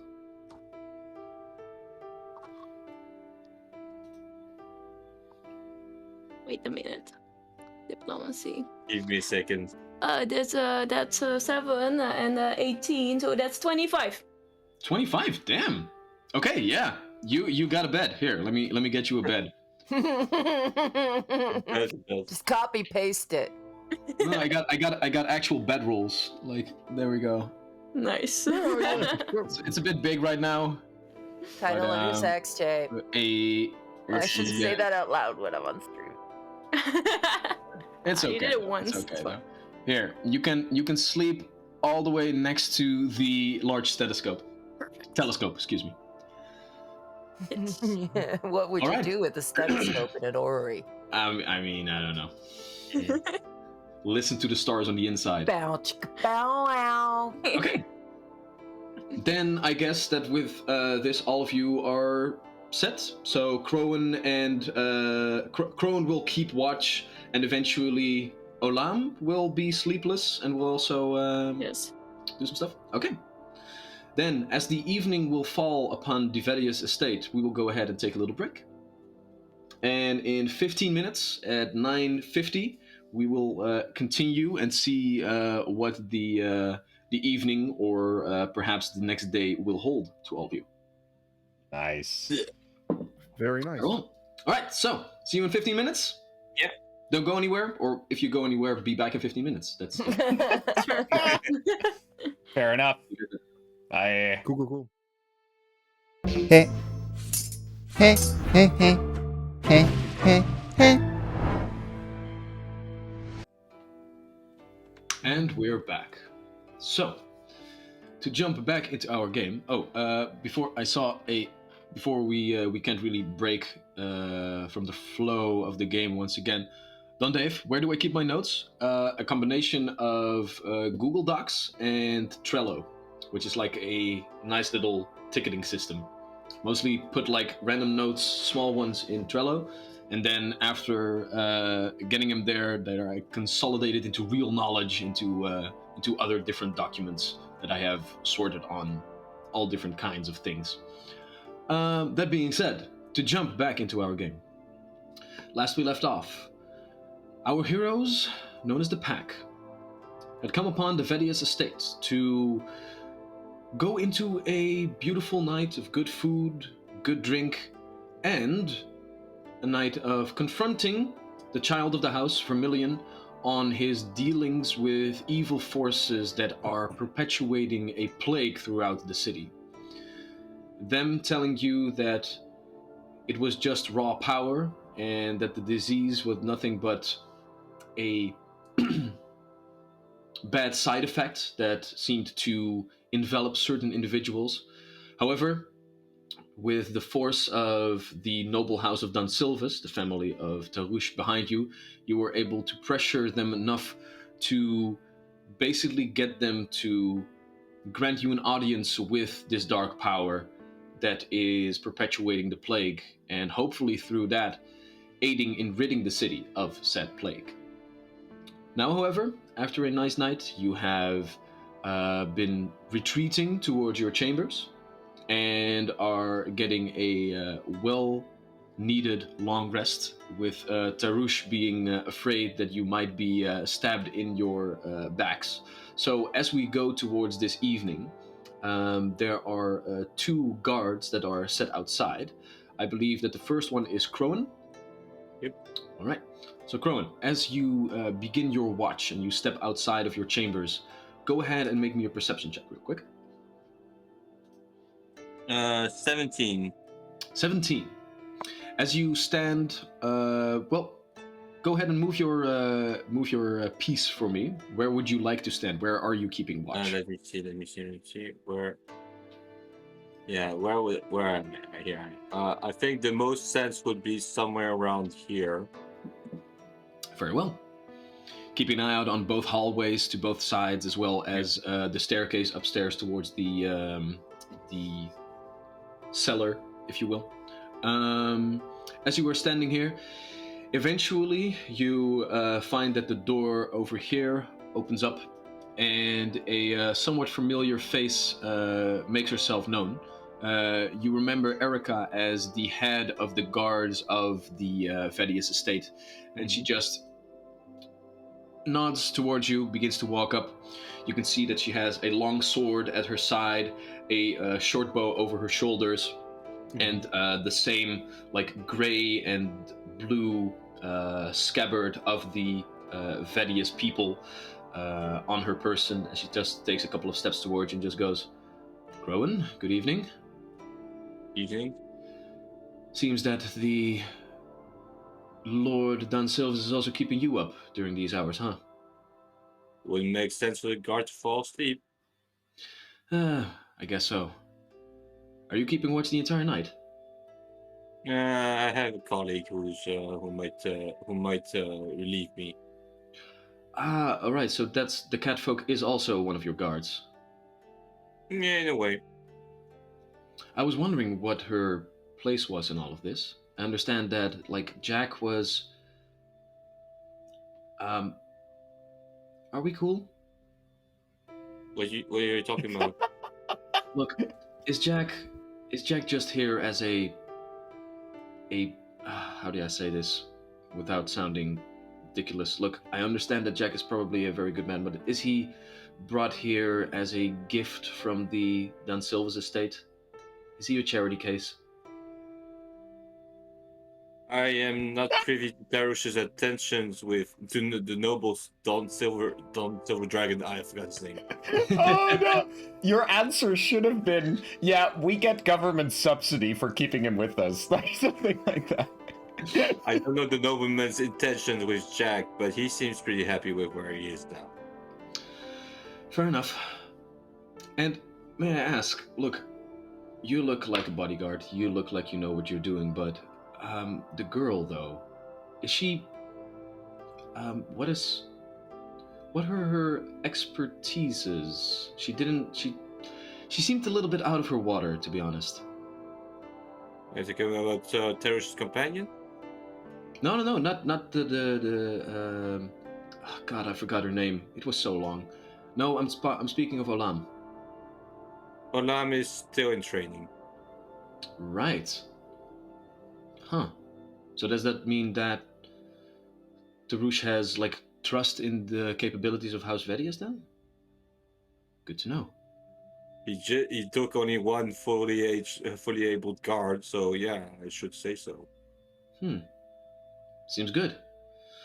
Perhaps they will come to some sort of arrangement. I heard some tidbits of information of Tarush talking about like certain investment options here within the city. Yes, they have talked quite extensively about the sewers and the opportunities thereof. So, how's the investment on your part? And she like stumps your shoulder a little bit. Is he paying you enough? Would like to complain, but can't complain. I've heard that the Silver Dragons still have a lot of, let's say, liquid assets, huh? Could be. Not my place to say. Fair enough. I will leave you to your duties, Lord Crowan. I'm just heading out. That's right, Elea? Erica. But sure. Okay. No worries. I mean, I didn't even remember the name of the lady. Sorry, before I get into trouble tomorrow, what was her name? Olam. No, the consort to Tarush. Oh, shit. No, don't say. No Nothing. metagaming. Okay. No metagaming. But it wasn't said out loud. I only texted it to you. No, it was said out loud last week. No. No, it wasn't? No, it was not. So basically I was- nobody knows I what your just- name is. I just got salty to Charlie that he did not introduce me. So nobody knows your name. No. Well, gonna be I mentioned the Unathan estate, and I told Vermilion to call me Lady Unathan, but my full name was never mentioned. Okay. Honestly, Do I I didn't remember- even know there was like other names Okay. involved either. Okay. So I'm- Doctor, doesn't natural 20 give me the right to know that it's Unathan? I will allow it. I will allow Okay, it. so I'll go with Lady Unathan. Right. Okay, thank you. Let me just check over there on the servants' quarters, and then I'll be on my way. And Erica begins to walk upward and eventually exits the door over there. And after a couple of moments, she comes back and then exits. Oh, a little bit too far. And exits over there once again. Other than that, however, it seems that your evening guard is running smoothly. And Do I kind of a bit retroactively try to gaze what was her intentions there? Was she just making small talk, or was she actually interested in what goals were here? sure, go ahead and make a perception check. Or maybe she's just interested in Crowan, the Bow, unassuming, wow. the unassuming but handsome and stern bodyguard, Oh, silent perception. and strong. 12? Yeah. As far as you could tell, she was friendly Mhm. and seemed to be open, trying to like get a genuine connection with you as one person to another. Say if that was just friendly banter or if there were any romantic intentions behind it, hard to say. But you didn't perceive any like out of the ordinary inquiries, or you didn't feel interrogated. No deceptive tells on her part. Just guard doing their round. Okay. Keeping notes. All right. Eventually, however, the time does come that you also need to get at least a little bit of shut-eye if you don't want to be completely Exhausted. fucked tomorrow. Olam, wake up. I am awake. Great. See you in 4 hours or something. Yes. 4? Wait, what time is it? Right now, it would be somewhere around 4, actually. So, till 8, yes. And then I had 4 hours of sleep now. Basically, what we, if like there are guards being held, or sorry, watches being held, then what we do is we have, you need 8 hours of rest per person. So what we do, for example, is that we say that we have 12 hours of complete rest, but we can also like say that you guys taking a bath and just chilling and having like a nice little lounge evening is also part of your long rest. You And guys obviously, we sleep in. and you guys can sleep in, Sure. so everything together, everybody gets at least their full 8 hours. That's nice. That's yeah. good to know because Alright. curses and such. Right, Alan, what do you do when you are keeping watch this evening?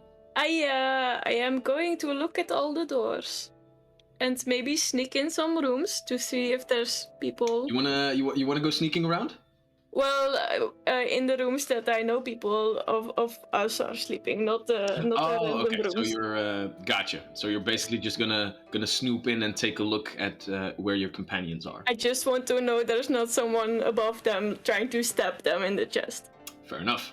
Yes. So during the evening, things get a little bit boring because you are looking around, and as you enter the different rooms, you check. Nobody's stabbing Tarouche. You check. Nobody's stabbing Crone. Nobody's stabbing Jack. Even Edge is not getting stabbed. Not even by Tarouche to keep up appearances and stuff. No, nothing really out of the ordinary seems to happen. Go ahead and make a perception check during your watch. Oh no.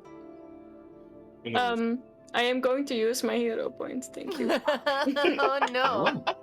It was a 1. I don't know. I did not want any one, but I want. What the?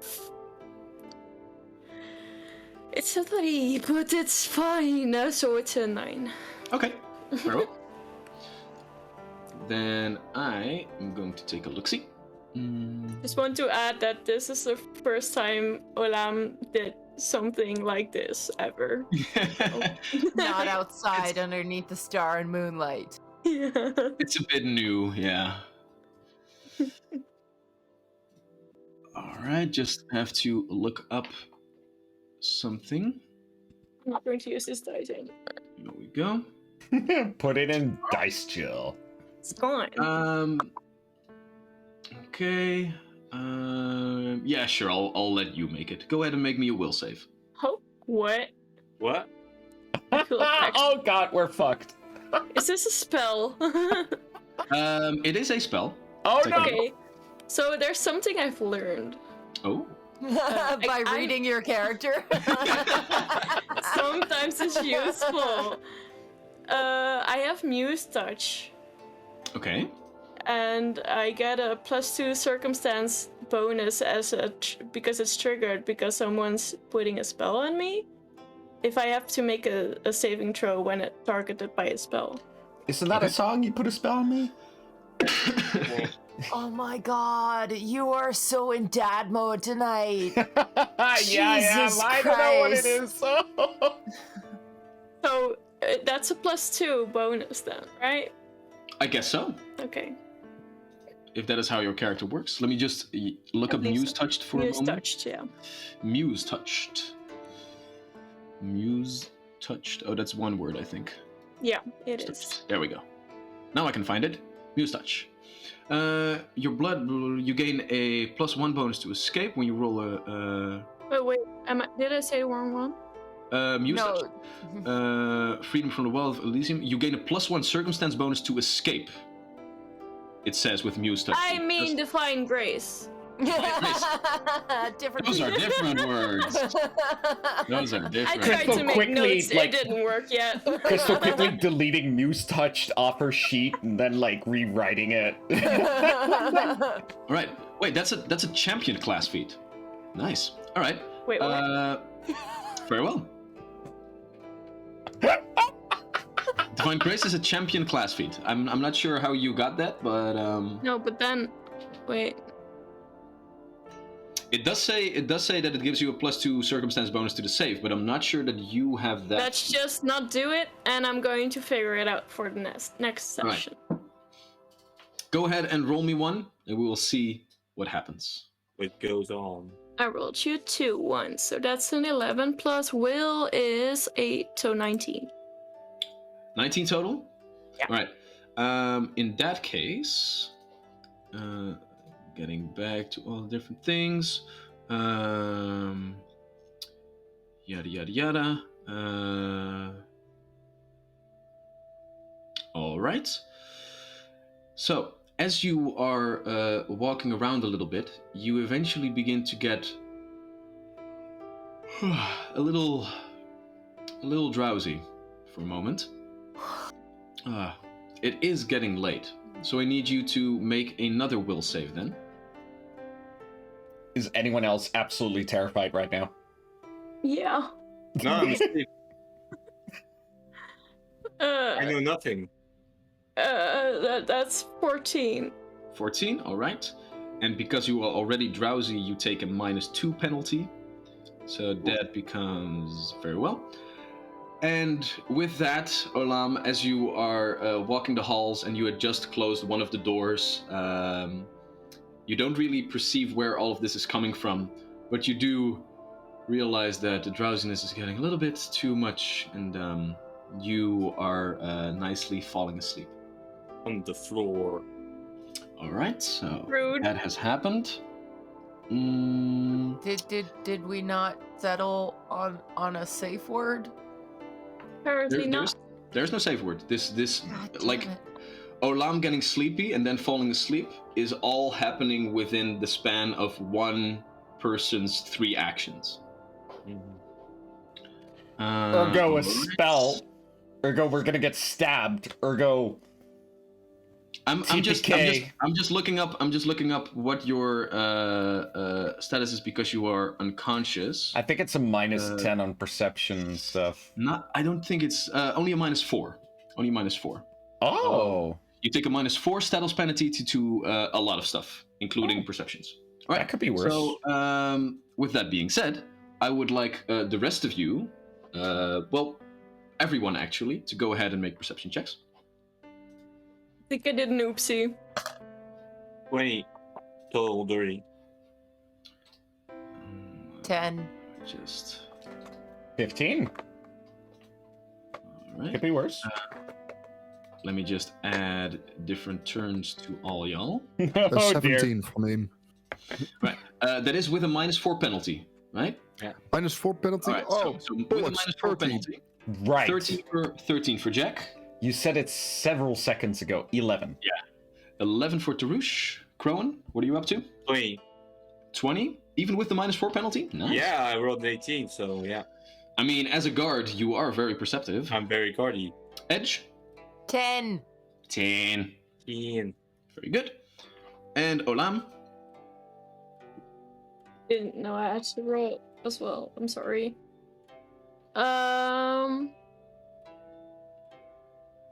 -4, right? -4, I'm afraid. Yeah. 19. 19. All right. Ooh, even with the -4, 19. Mhm. Nothing too shabby. Very perceptive Alright. of you. So.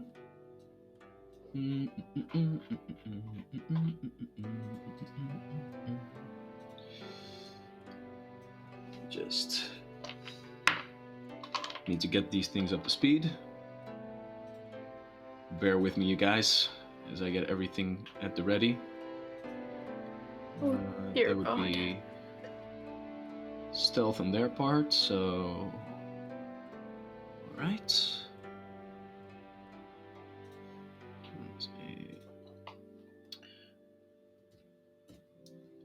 Okay, and then. So, what are you guys dreaming about while all of this is happening?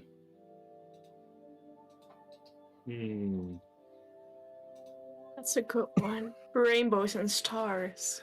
Rainbows and stars. Rainbows, Barbecue. lollipops, and Death. Dreaming about that eye thing. Jack is just dreaming about barbecue and food, and that's totally not like a universal trait of my characters or something.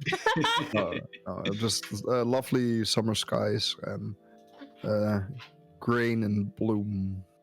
It doesn't really bloom, just golden fields. Nice, nice. Yeah, very, very. Very quaint. Very yeah. quaint.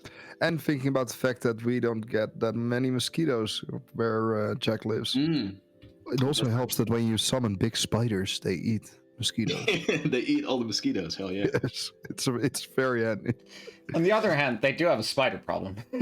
Well, we do have like a giant spider problem because they eat a lot, and they don't go away. They're the one creature that we summon that just don't go away. They stay for some reason. I once heard this this talk about like how humanity, like the whole history of humanity is like fixing a problem, but then the solution to that problem becoming other problems along the way, and then Yeah. fixing those, and we just like keep kicking the can down the road. Generational trauma, baby. Too real. Too real. Right. So, with that being said and done, I need one very important addition, and that is The artifact. indeed. So where did I have? I think. There we go. Need to get that one over there. Guess I'll And switch to the battle map? Yes, please. Biakuaz. As we venture forth. There we go, there we go, there we go. Alright. Oh god, I made this battle map way too big. Should have made different battle maps for the different floors. I have to like carry everything over. There were a lot of things that could have happened, so I wasn't able to get everything at the ready at the very start. But you know the Dutch magic word is layers, right? layers? Layers. You can layer shit in Roll20. Well, not exactly. No, you can't like put like different battle maps over each other. You can No, layer but you stuff can- in you can roll put- 20, and when it gets warm, you take off one layer. That can be done. That can indeed be done. Well, for what it's note, Jack, are you taking notes? Write down find better DM. Fair enough. Fair enough. I hope- don't I hope mean you'll that, be glad- Wouter. We love you. I hope you'll be glad with these being your last words. Because let us start off with the artifact, if anything has been done yet. But nope, at the very start, no different things of the artifact are being done. So we are just going to go ahead and jump into this chaos. Because Tarush, as you are lying in your bed, Fair enough. let's start off with you get a -4 to your AC as well. Oh, Because sorry. I you thought you were are- just because fucking you me are over, asleep. but this is fair. No, He's this not is wearing his you are- armor, I guess. Right now, you are having a nice and pleasant sleep until you feel a claw just enter your abdomen. As you open your eyes in this dazed stupor, as you can see hanging over you the red, going blue, going black hair of Vermilion, but now you can see that the beautiful painted fingernails that he had on his person are elongated as he has just stabbed you in the abdomen. You are a fool of a Don Silvas to think that you can come into my house, threaten my family, and think you can get away with this? Just like the rest of your family, you are nothing but a scrap of power. Your family has no money anymore, Tarush Don Silvas, and soon you won't have any blood either. So you take... Vincent, could you move your camera down? We can't see you. Yeah, we can see like this. All right, so I need to check Further. one last thing. Magic weapon. If he gets like another die on his attack because of it. Let's see. Oh wait, there we go. +1 striking weapon. Yeah, so he gets another die on it. So that becomes for 6 points of piercing damage on the first strike. Okay. And he's just going to continue with that. You are awake now, so Yes. you no longer take the -4 penalty, but you are still flat-footed. So you take Okay. a -2. And So without armor. the second attack Correct. is coming in at... Oh, wait, the first attack, that was... I need to make sure that it wasn't a critical hit. The first attack was... was only a 15. 15. Yeah. With the -4, that definitely hits. Right? Yeah. Yeah. All right. So the second hit with the penalty comes to a 20 total. Still hit. Still hits. All right. So for the second attack, you take 8 points of piercing damage. Oof. And let's see here. That is all. No, wait. That's all that he could do for now. All right. So that will be his turn, as you just get stabbed with both claws in your abdomen. After which we go towards Crowan, who seemingly you are hearing some commotion coming from the outside. And as you do, you also realize that you are not alone in your room, as just at this moment, a scum is stalking over you. Oh, god dang it. Yes. Can I I just reach- say? Oh, sorry. Go ahead. I reached my dagger from under my pillow. Shink.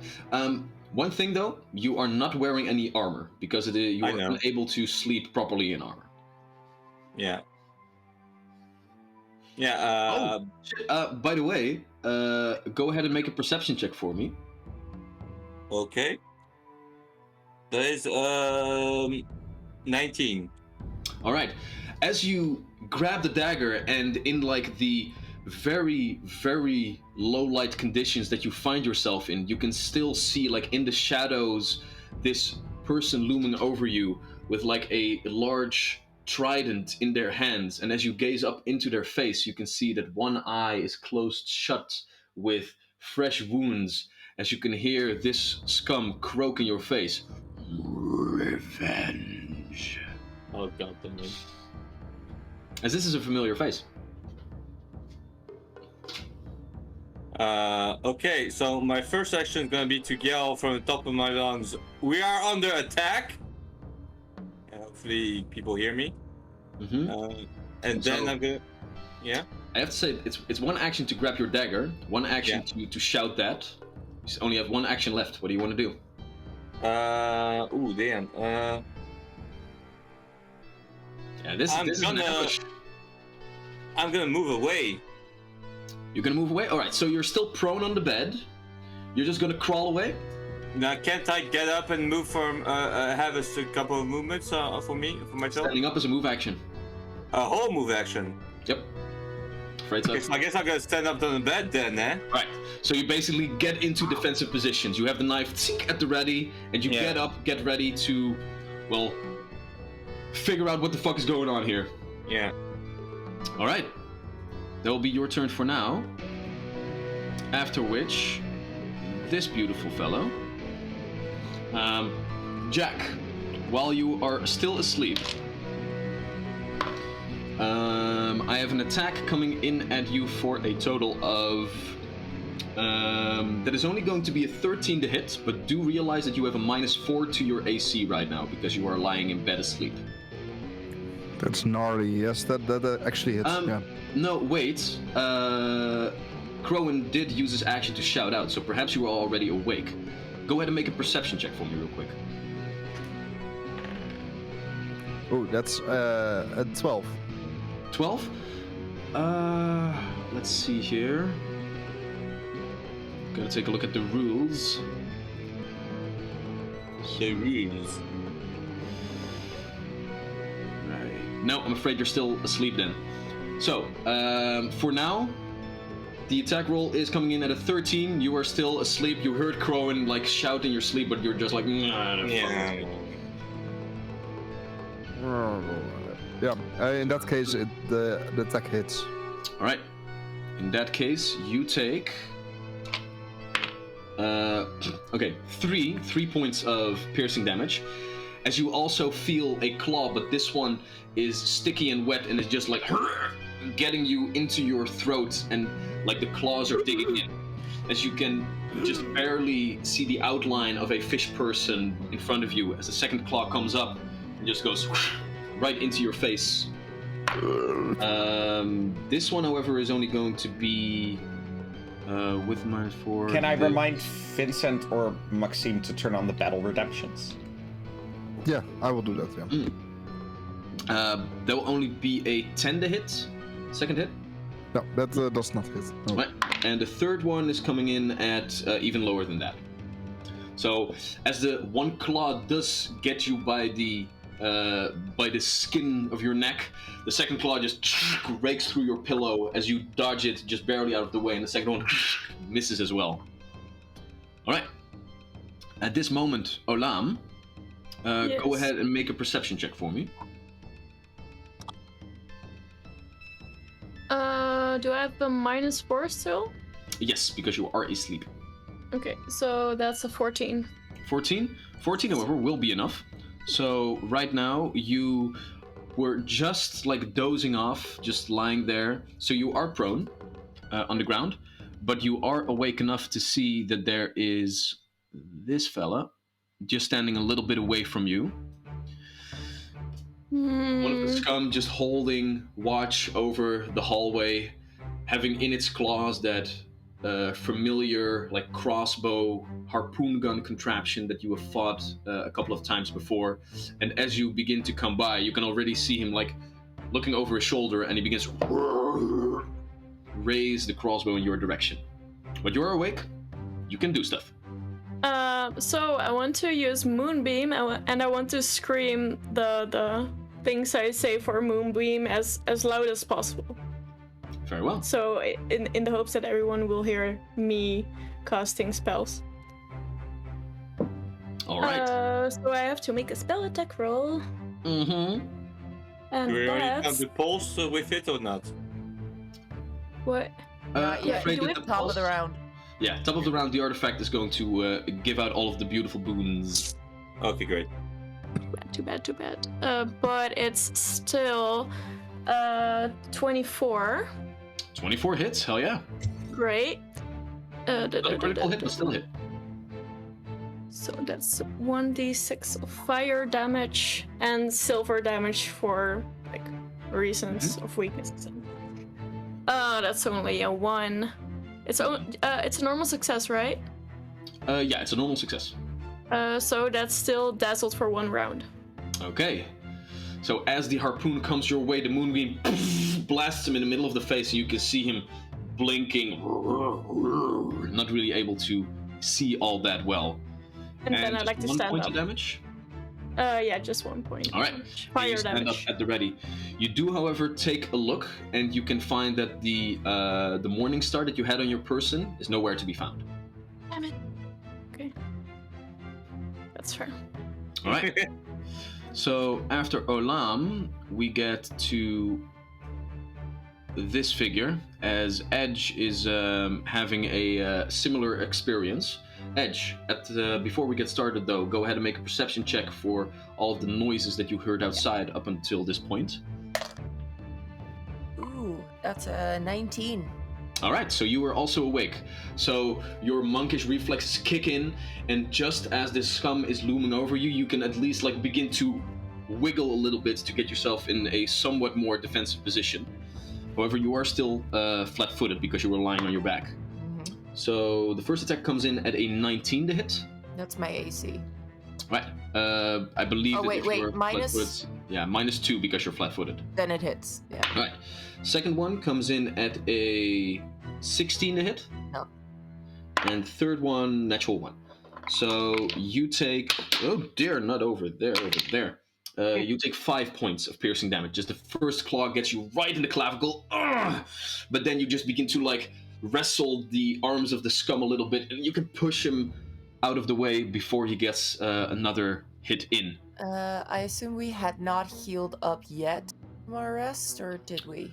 Well, I believe that you guys were already full HP at the start of all this. Well, we did take some time to bathe, to heal up after Yeah, our encounter with the golem, so I would we took our time for that. So 5 Yeah. points. So you guys were right. Okay. So Tarush, how much damage did you take? Because we have, like, health bars that you're, Oh, that's fair. I have 6 out of 20 HP left. Ooh, Jesus Right. Christ! Yep. All right, so 6. Crowan, if I every haven't received any damage yet. nice. All right, and Jack. He had 3 damage, I think. Yeah, I have 3 points of damage at the moment, so I have 19 hit points. All right. Very well. Then, as this scum has taken its turn, then the one now dazzled by Olam is having its turn. But even dazzled, he is still going to take a shot at you with his harpoon gun. However, that is a 2 on the die, so due to the dazzled condition, you have shot the moonbeam out of your hands, and as soon as he's done, the crossbow bolt goes wide into a ceiling beam. However, he begins to reload, and fucking hell, a natural 1. So the second one also goes wide into the beam next to you, and that is all he can do. At which moment we come to Jacques. Yes. So Jack is still grabbed by the throat, and he just yells at Jesse, "Jesse, the shrew!" And Jesse just lays somewhere on the bed, just curled up, sleeping on top of her head. That's a funny thing rats do. They kind of sleep on their head, That's and she kind of adorable. uncurls and starts to glow, as as she just starts to also kind of like move her little paws. And I move my hands too, and I summon a giant shrew. Oh, snap. Okay. Yeah. So, for Something rodent-like. I think we'll get like the goblin dog once again. That's fine. a decent one for this. Get rodents shit, Daddy. I mean, you got a guy summoning gigantic rodents every single time he Fine. gets the chance. Right, And so, but for Ugh. I do cast it on the other side of this. yeah. Oh, you're placing it at Crowan. Oh, sorry. Excuse me. I'm not gonna help Crowan with anything. Screw that guy. Wait, and now it is controlled by all players, so you could also should be able to remove it and place it at different places. Right, groovy. And I make it attack with its jaws. First attack going in for a 26. Oof, that's a critical hit. Wow. yeah. In that case, I'm gonna do. Let's have a look. Ooh, I'm actually rolling quite well as well. So that's 9 points of damage, and Nice. it has to make a Fortitude saving throw. Ooh, it will try to do that for a total of. Fortune becomes 20. Oh, no, it makes that's a save. Okay, but I can attack one more time. Let me have a quick look. Ooh, that's actually, I think that's gonna hit as well. That's a -4. That would make it 20. 20 hits, yeah. Cool. So again, 6 points of damage, and Damn. another Fortitude saving throw, I think. I think not. No? Because with the claws of the scum around your neck, as the large shrew from the other side begins to like just get, you can hear the scum just croak for a moment as one of the claws of the shrew just goes, and he's pulled to the ground, and as he begins to like wrestle with the shrew, eventually the 2 claws of the scum just go limp on the ground. Nice. Well, that's very effective. That's pretty cool. Yeah, and that's it for me. I'm glad that I'm free. I take a breather, so I'm like, and then Oh my god. turn it was. Oh my god. Oh my god. Oh my god. Do have to say though, this was something that I missed, but all of the scum have dark vision. It is dark in your rooms. You do not. So I do. Basically, for the ones that do not have dark vision, the scum are like hidden to you. Everything So- sucks. Yeah. I imagine the So- rat does those, so it's all good, right? I'm not sure. For now, we will just say that the rat had dark vision for a moment, at the very least. For a moment, But, it has low light vision. All right, so that is not enough right now because it is dark over here. So that was my bad. I should have told that sooner. But Crowan, the adversary that you some time ago fought before within the confines of Nissa No Name's Bards to Be abode, has returned to you, and this time with the trident, it just goes in for attacks. Because you are in darkness, you are flat-footed from this being. Great. So the first attack comes in at a total of that is going to be a 17 to hit. Let me see. I'm trying to look 17. My armor is now 14, I think. All right, so you basically only have 10 plus your dexterity modifier. Yeah, but I'm flat-footed as well. And then right? -2, yeah. Oh, so I have 9? Oh yeah, because I don't have a proficiency either. I'm at 9. Oh, sorry, you do have your proficiency. Excuse me. Yeah, you do also have your proficiency because So you are 13. 13. All right. So what was I saying? A 17 does hit then. Yeah. Right. So the first attack comes in at 17. That's a hit. Second attack comes in at a 19 to hit. Yeah. So. And the third attack comes in at a 9 to hit. Okay. So right. So 2 hits. 2 hits. For a total of 8 plus 7 equals 15 points of damage. Ow! Trident just stabs you twice. The big one is in your room. Alright. That was that. At which moment we go to Tarush with Edge on deck afterwards. Okay, so Tarush... Tarush has these fucking claws in his abdomen. He is bleeding all over. He wakes up to an intense amount of pain and a monologue, which, to be fair, he hasn't really processed. What? I mean, this person, is just kind of talking to him, and he's just like, "Oh my god, what the fuck?" You know, there's no time to... The record screeched. You probably wonder how I got myself. Yep, that's me. So Tarush is kind of just lying there as he looks down. He doesn't really see anything. As blood is just he feels blood pouring out, and his reaction, I already looked it up. I require no staff for any of this. Is just to really counterattack in a sense. So he hears the voice. He realizes, fuck, it's Raspberry. So he just screams, "Done!" And he slaps his hands together as he gathers magical energy and casts color spray out throughout the room, as well as shield. So colors, lights, flashes, everything and his voice is amplified and echoes throughout the chamber as Maroon needs to make a will save. And a will save they will make for a total of that is going to be 14.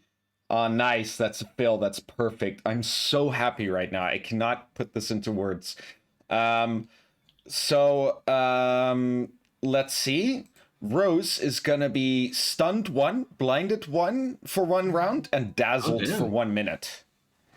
Damn, very nice. So dazzled being everything is concealed, blinded being for 1 round, everything is hidden, and stunned that they lose 1 action on their next turn. And obviously everyone hears this echoing explosion of sound and colors coming out of Tarush's room, and this telekinetic shield bubble forms around him as he hopefully manages to shield himself from the next attack, because I only have 6 fucking HP left. Can you restart rolling the a new music? character, Charles. Oh, yes, I can restart the music, if you so desire. I have so many other ideas, each one of them designed to annoy you, Abe. Love it. Bring it on, bitch. Isn't that why we are all here? Come on. All right, Edge. What do you do with your drive? Yeah, for my first action, I'm gonna flurry of blows him. Or it. I don't think the first one hits. That's 12. 12. I am afraid. You have dark vision, right? Yeah. So you I can do. make straight up attacks. It does not hit. I'm afraid. 12. Second. Oh, mother bitch. Is a 2 on the die, so that definitely does not hit. For my second action, I'm going to try to swoop past him. All right. You do still need to get up, quote unquote. Fuck. Yeah, okay. For my can- second action, then We I can will see your get mill up. inbox, Charlie, as the battle map. Charles. Thank you. Sorry, Okay, I so have for like 3 Chrome tabs open at the same time. It gets Understandable, confusing understandable. sometimes. For my second Um, action, I'll get up. Mm-hmm. And for my third action, I'll just start screaming bloody murder in a very noble female kind of way. Noble female kind of way. Yeah, It's just like screaming, just high pitched on the top of my lungs, just screaming in the hopes of waking up at least a part of the house. It is done. All right. Then, at the top of the round, we go towards the artifact, which this time does have some aid for all of you, as a pulse comes out and envelops each and every one of you in a nice little blessing for the next d20 that you roll, as well as a different wisp of green energy that enters Tarush and even increases the power that his shield spell has thrown up. With that being said, we go towards Vermilion once again, who now, God fucking, and he just goes back in with his claws to see if he can strike you. He only has 2 actions, however. So with that, they only have 1 action. I'm sorry. 2 So actions. many NBs, it's confusing. They are going to try and use one of those actions to strike you. That is 11 on the die, so they do get past the dazzled condition or the blinded condition.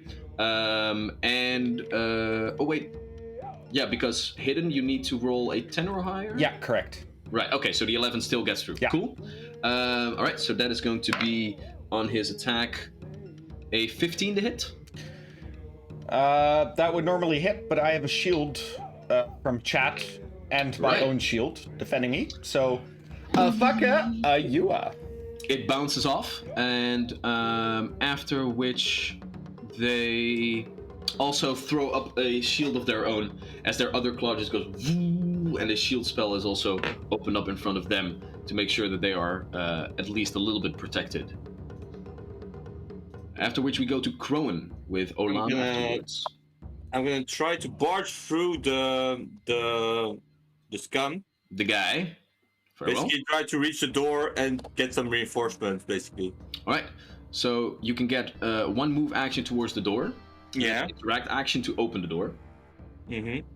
All of those things are very, very annoying, which is why being in an ambush sucks balls.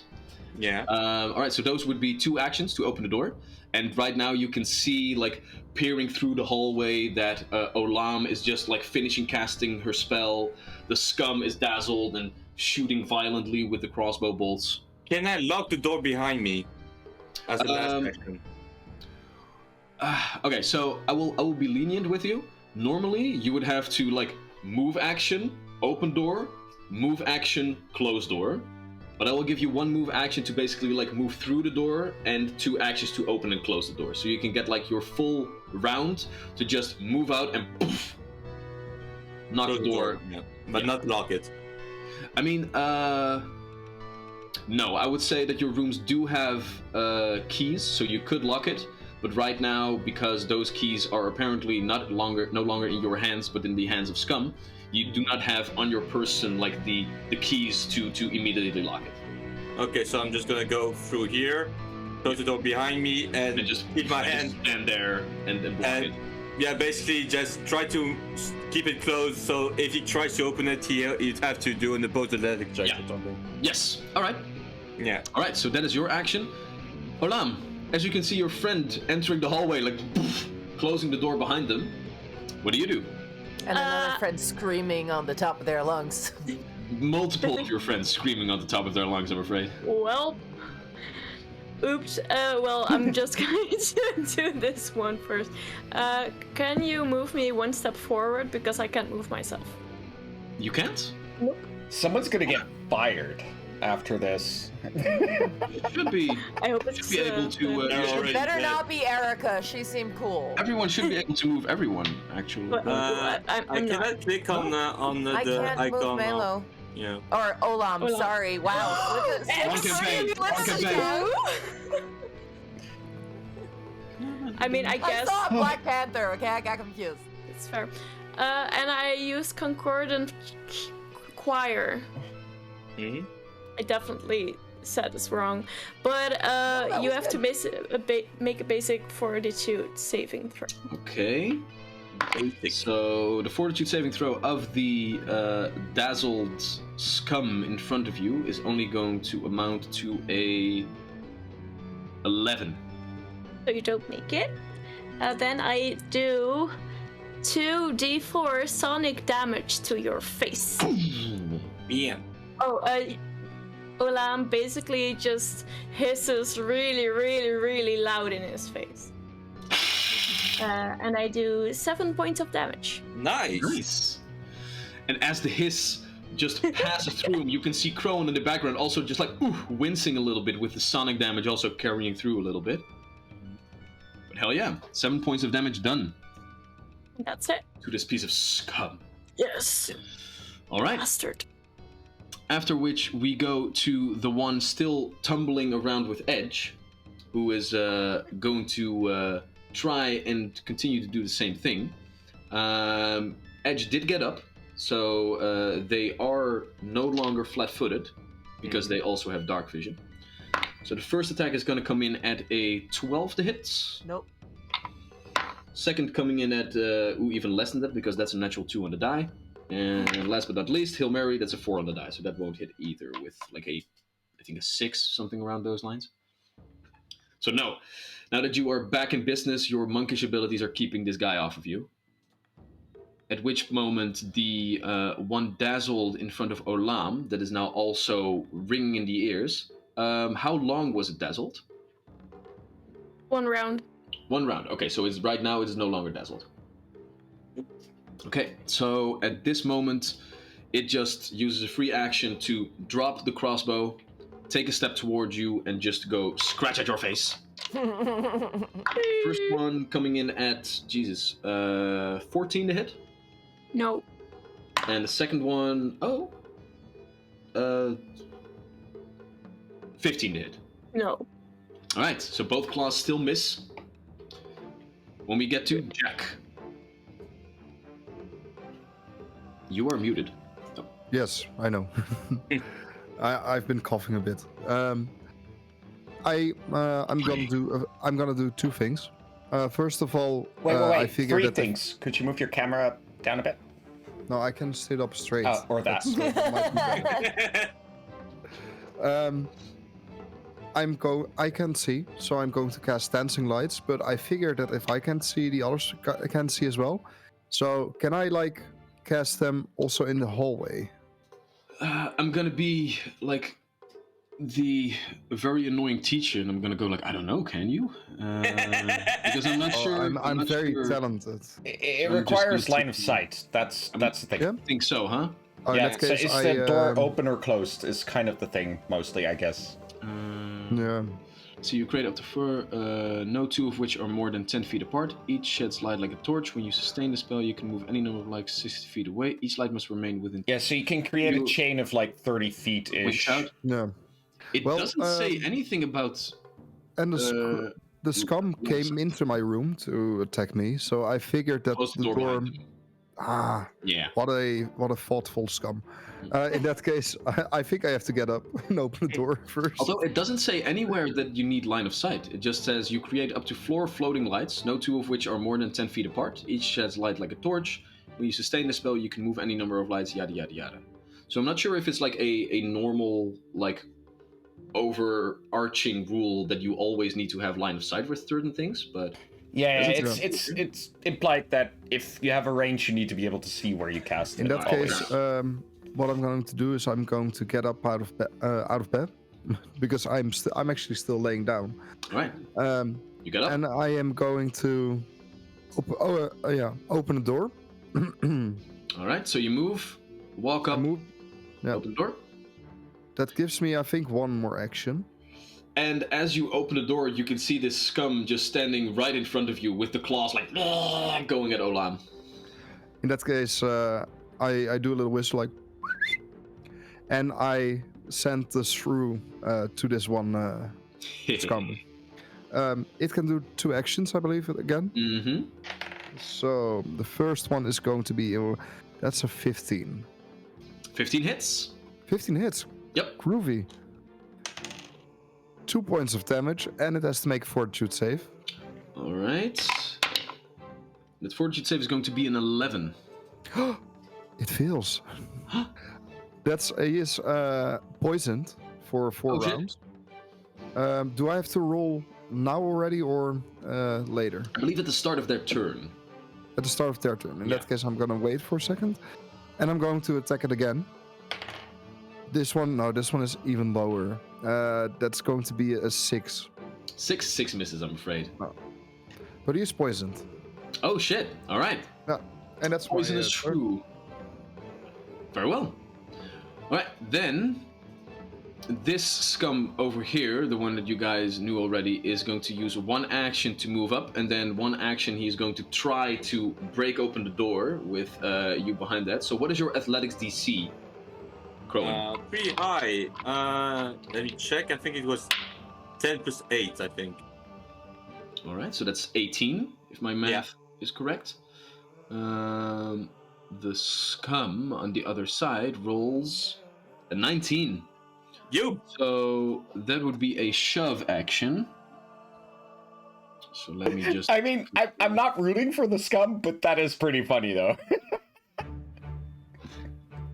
Come on, shove. Give me shove. Shove is 5 There we go. feet on a success, I think. You push it or you can stride after it, but you must move the same distance and in the same direction. Okay, cool.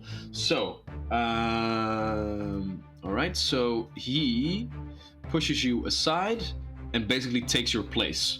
I will give you the option which side you want to be shoved, to the top or to the bottom. Up. Or, alternatively, into my room. Nope, because the door is closed. Oh, I tried Yeah. Vincent. I'm sorry. No, they split up. They were able to magically get Olam into a nice restful sleep, and then they split up, closed the door behind them to get you all like compartmentalized to get this show on the road. All right, so that's part of his second action to push you aside, and then he still has 1 action left to try and stab you. However, you are no longer flat-footed because here on the hallway there is lighting. Oh, great. That one is cocked. And that one is going to be a 19 to hit. Yeah, it hits. Alright. Which brings it to a total of... Okay, that's 4 points of piercing damage. Oh, also like that. Alright. Tarush, bringing us to you with Edge on deck. All right. So, what I'm gonna do... What are you going to do? Well, the thing is, like, my color spray, it doesn't actually produce any light. That's kind of the thing I'm having some trouble with. But their claws are in my abdomen, right? I mean, they have left your abdomen since. Yeah, but I know where they are. I want to touch them. Like, what is that? Ew. You can 10? certainly try. Yeah, let's. It's still a melee attack, so you are still blinded towards them. You still have to make like that flat check to see if you can touch them properly. Yeah, because the thing is, it's 12, and it's gonna be a shocking reveal what I'm gonna do now, which is shocking grasp, of course. Very well. And such an unnecessary singing. All right, so go ahead and make your attack roll for that. Are they wearing metal armor or are they made of metal? They are neither. Ah, I was hoping for this. All right, so I'm gonna make a touch attack. Give me 1 second, Umbri. I will let you out once I finish my turn. Oh my god, baby! He wants to go outside again. It's such a is not a great roll. Oh wait. We had a pulse. Yeah. Perfect. You did. Okay, that is a much better roll because that turns it into a 13 plus 8 is 21 against 21? their AC. 21 hits. Fuck yes. Go ahead and roll damage yes. on that one then. That is going to be a 2d12 motherfucker. 17 damage, electricity damage. Ooh. So, Tarush, as I'm gonna go for the pun. I'm gonna go for it. So, I'm sorry. I'm running Rusty? out of. As Carnelian is trying to attack him again. All the reds. All the reds. I have so many different shades of red right in front of me. As Carnelian tries to stab him again and is like deflected by his telekinetic shield, he Tarush just gathers power in his hands as electricity starts zapping back and forth. I have one shocking grasp left. And he kind of smiles at the fact that this little person is unable to see, and he says, "What? Blinded by your ambition?" 17 damage. Boo. You're such a Bond villain. Boo. Oh, yes, I am. Right, and as you reach through, you can push past his arcane shield and eventually just grab like different pieces of his clothing and then grab through to get like a good handful, and you can hear.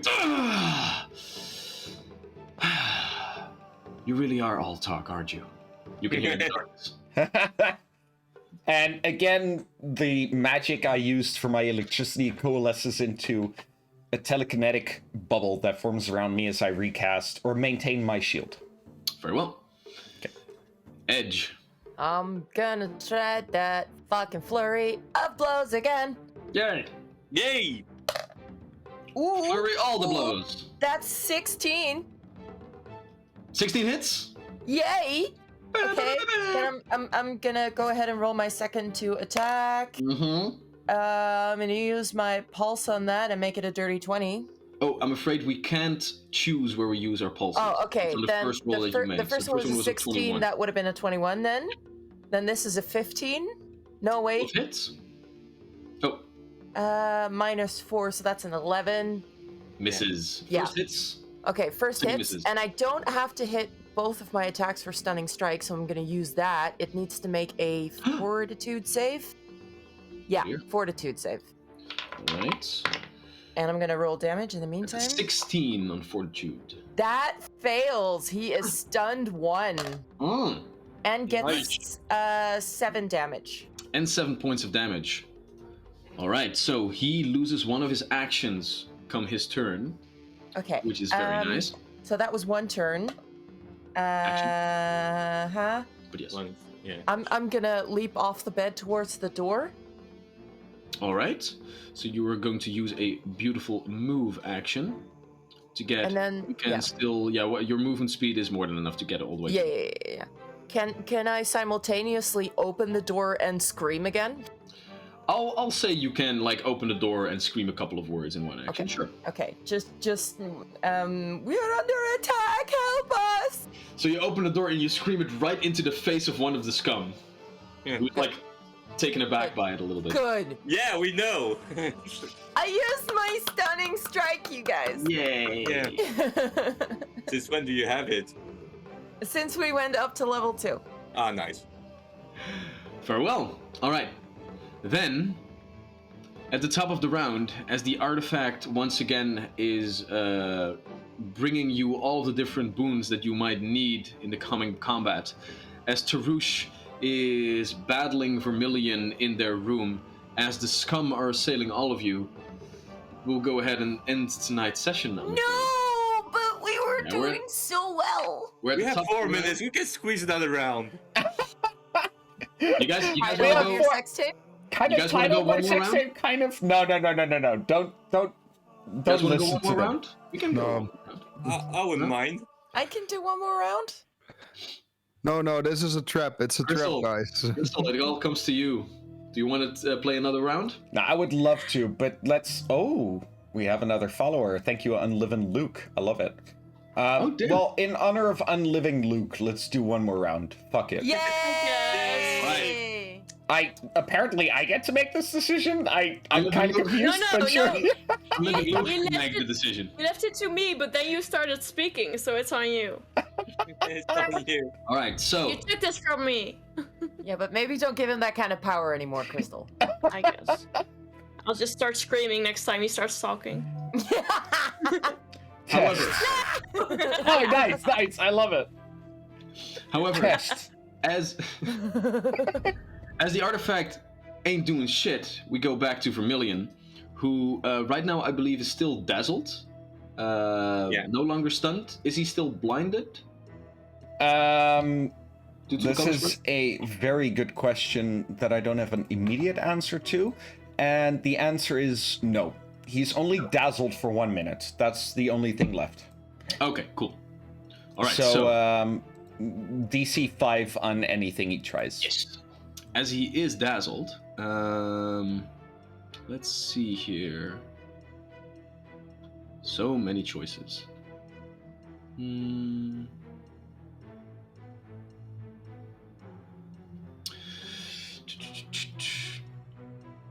All right, yeah.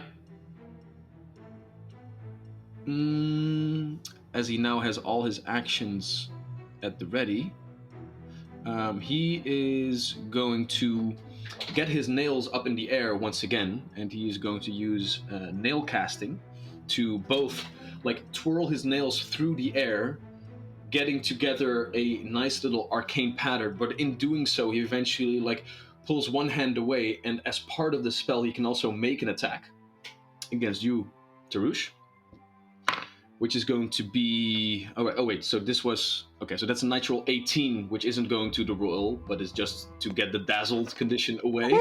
Yeah. And that one is going to be a 22 to hit. Oh, yeah, that's a hit. Bye, Tarush. So you Nice take knowing 5 points of piercing damage. That's perfect. All right, so I use my reaction to use shield block.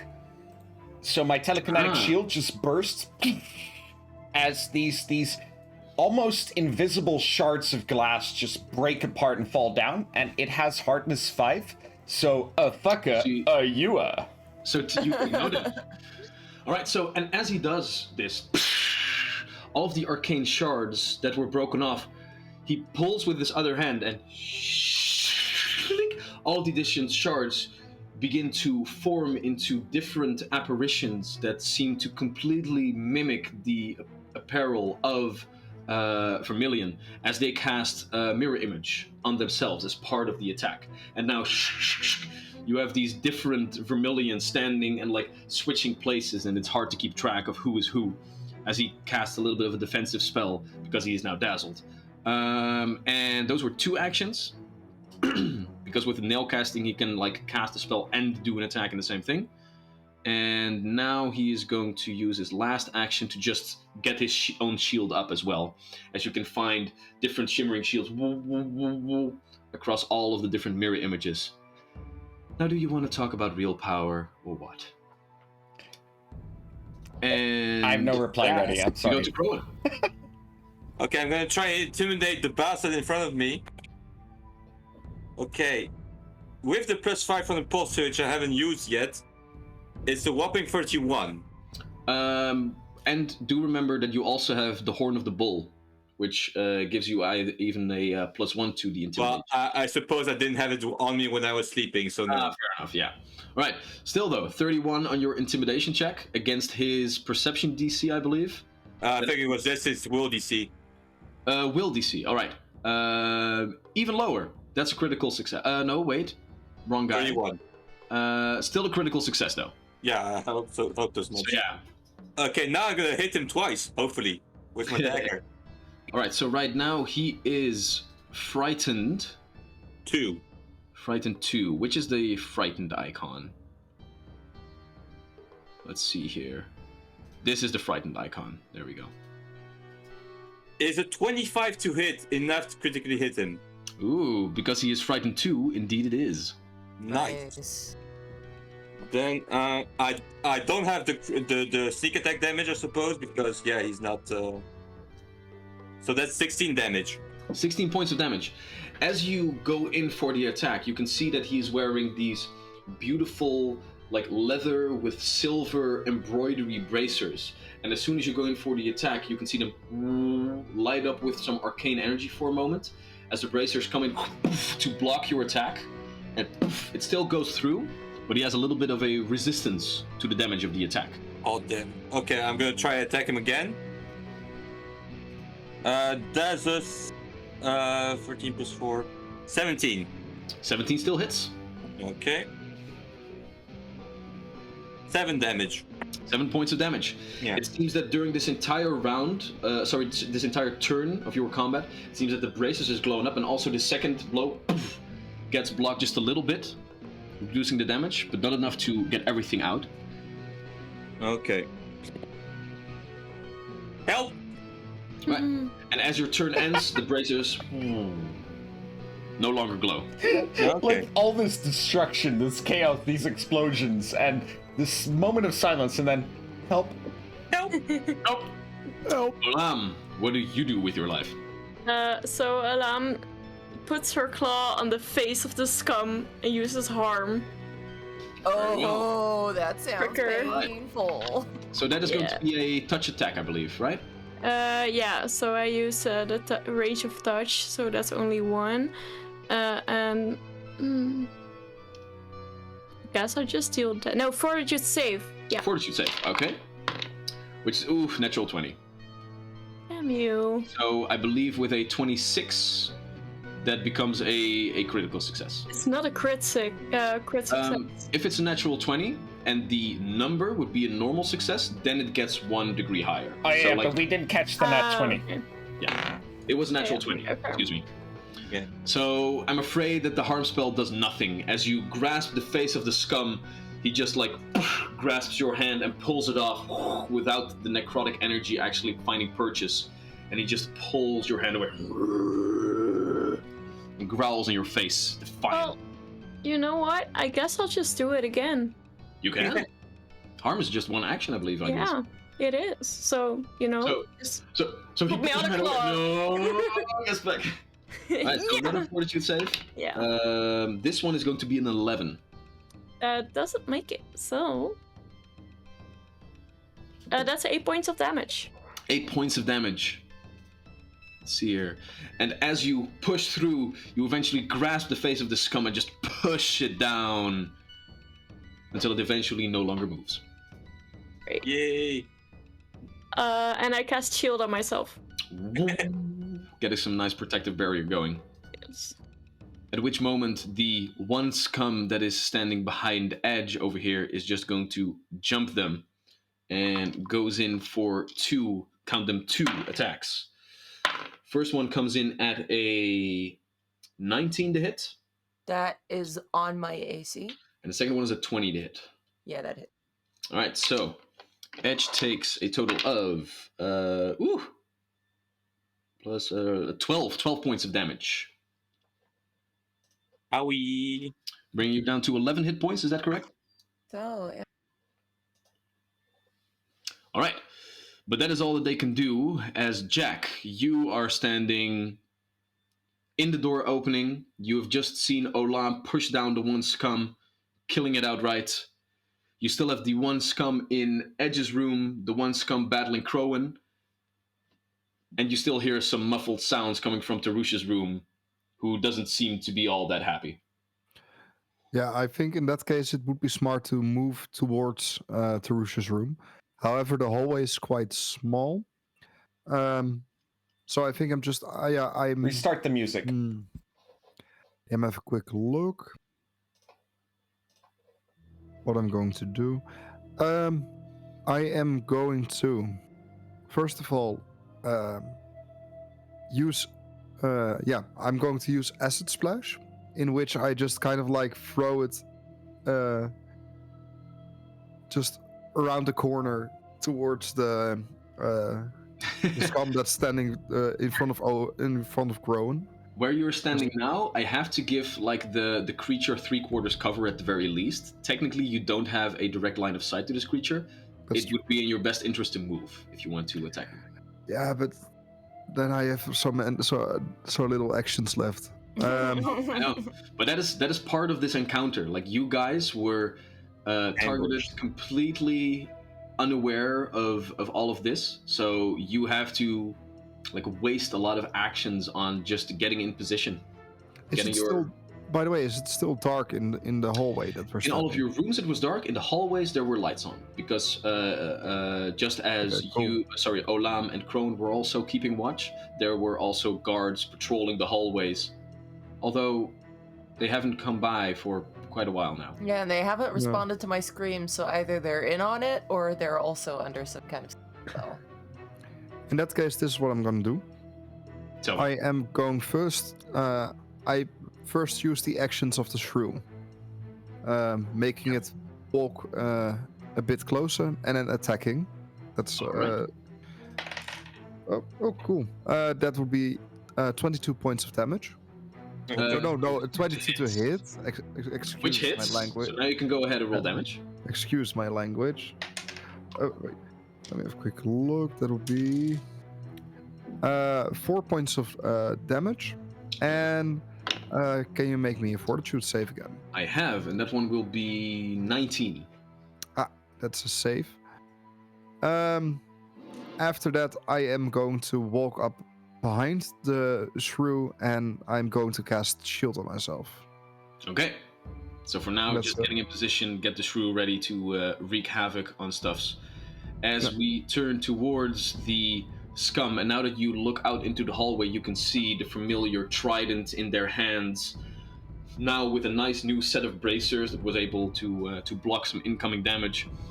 But Crowan standing there, who is going to, I believe the right terms are getting the shit stabbed out of them. It's frightened 2, so he has a -2. I have all hopes. So there's -2. For this, you know what, Charlie? Go ahead and roll me a d20 in chat. They have a +8 at this moment on their attack roll. 1, 2, and bam.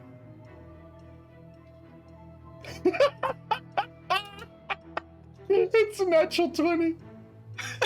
I hate you, Charlie. Can we just stop giving Charlie the power, please? All right, For God's sake. So what happens, Crowan, as you can see, like the scum standing in your face, the ruined eye now clearly visible, like still some dried blood in the corners. You can see that he has like a bandage half over it.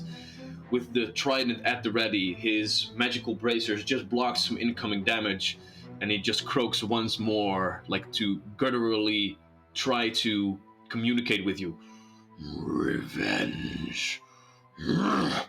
And he feints to one side, bumps you in the head with the back of his trident, and then both Olam, and Edge, and Jack and his shrew can all see that the scum bucks down and just stabs Crowan right in his abdomen.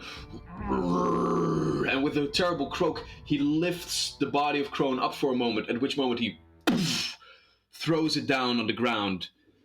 You are unconscious, my friend. Yeah. To say the least. You are at 0 hit points. Your place in the initiative turns over to right before this guy. Before, okay. And you are down on the ground, so let's put you... I wanted noted that this is all Charlie's fault because he wanted another round. Was there no chance that he... I had 9 hit points left. Was there no chance that he rolled lower than 9? He has a +4 on damage. Yeah. This is like the guy that you fought before, like the quote unquote I leader know, yeah. of the pack of scum. So yeah, he is a warrior, and now with one of his foes on the ground, he turns around, trident, goes to the back to see if he can hit the shrew. This one coming in at a 15 to hit. With the my suit without. 13 to hit. Ha! Excuse me. 13 to hit against your shrew, Jack. 13. Wait, a 13 does not hit actually. All right, and then the last attack goes in for lower than that. So right now he turns around with Crone on the ground and just begins to like fight off your shrew on the other side with his trident. As we go to Tarush. Tarush, your shield spell has been shattered. Yeah, No fucking. longer being able to defend you. As you can see, no longer just one, but a group of Vermilions standing in front of you. Everything sucks right now. All right, Oh, so boo, Terush, boo. Tarush gets to stands up from his bed. He was actually lying down for the whole encounter you're still so lying far. down, Yeah. He stands up just with this going. You know what the perfect thing about this is? Don Silva's assassinated within your house, and he grabs his staff as. Your staff is nowhere to be found. Oh, it's nowhere to be No, found. your staff was taken away by this guy. That's fair. Do I still have my potion on my belt? I You would say sleep that in you are your not belt? wearing your belt right now. Well, Tarush is a very paranoid figure, but he would have it next to his bed. That's fair. Has that If been it taken was- away? Yeah, if there were things of any use to you next to your person, they were all taken away. That is fair. That is fair. All right. I'm sorry. In that case, I will reassess the situation. Yeah. So Tarush gets up. The funny thing about assassinating a Don Silva's in your house is, it hurts. The name of your house will be stained forever. And he pushes down with his fist as he casts an electric arc onto this person thing mirror image, and they have to make I guess 2 reflex saves. I don't know how it works. You decide.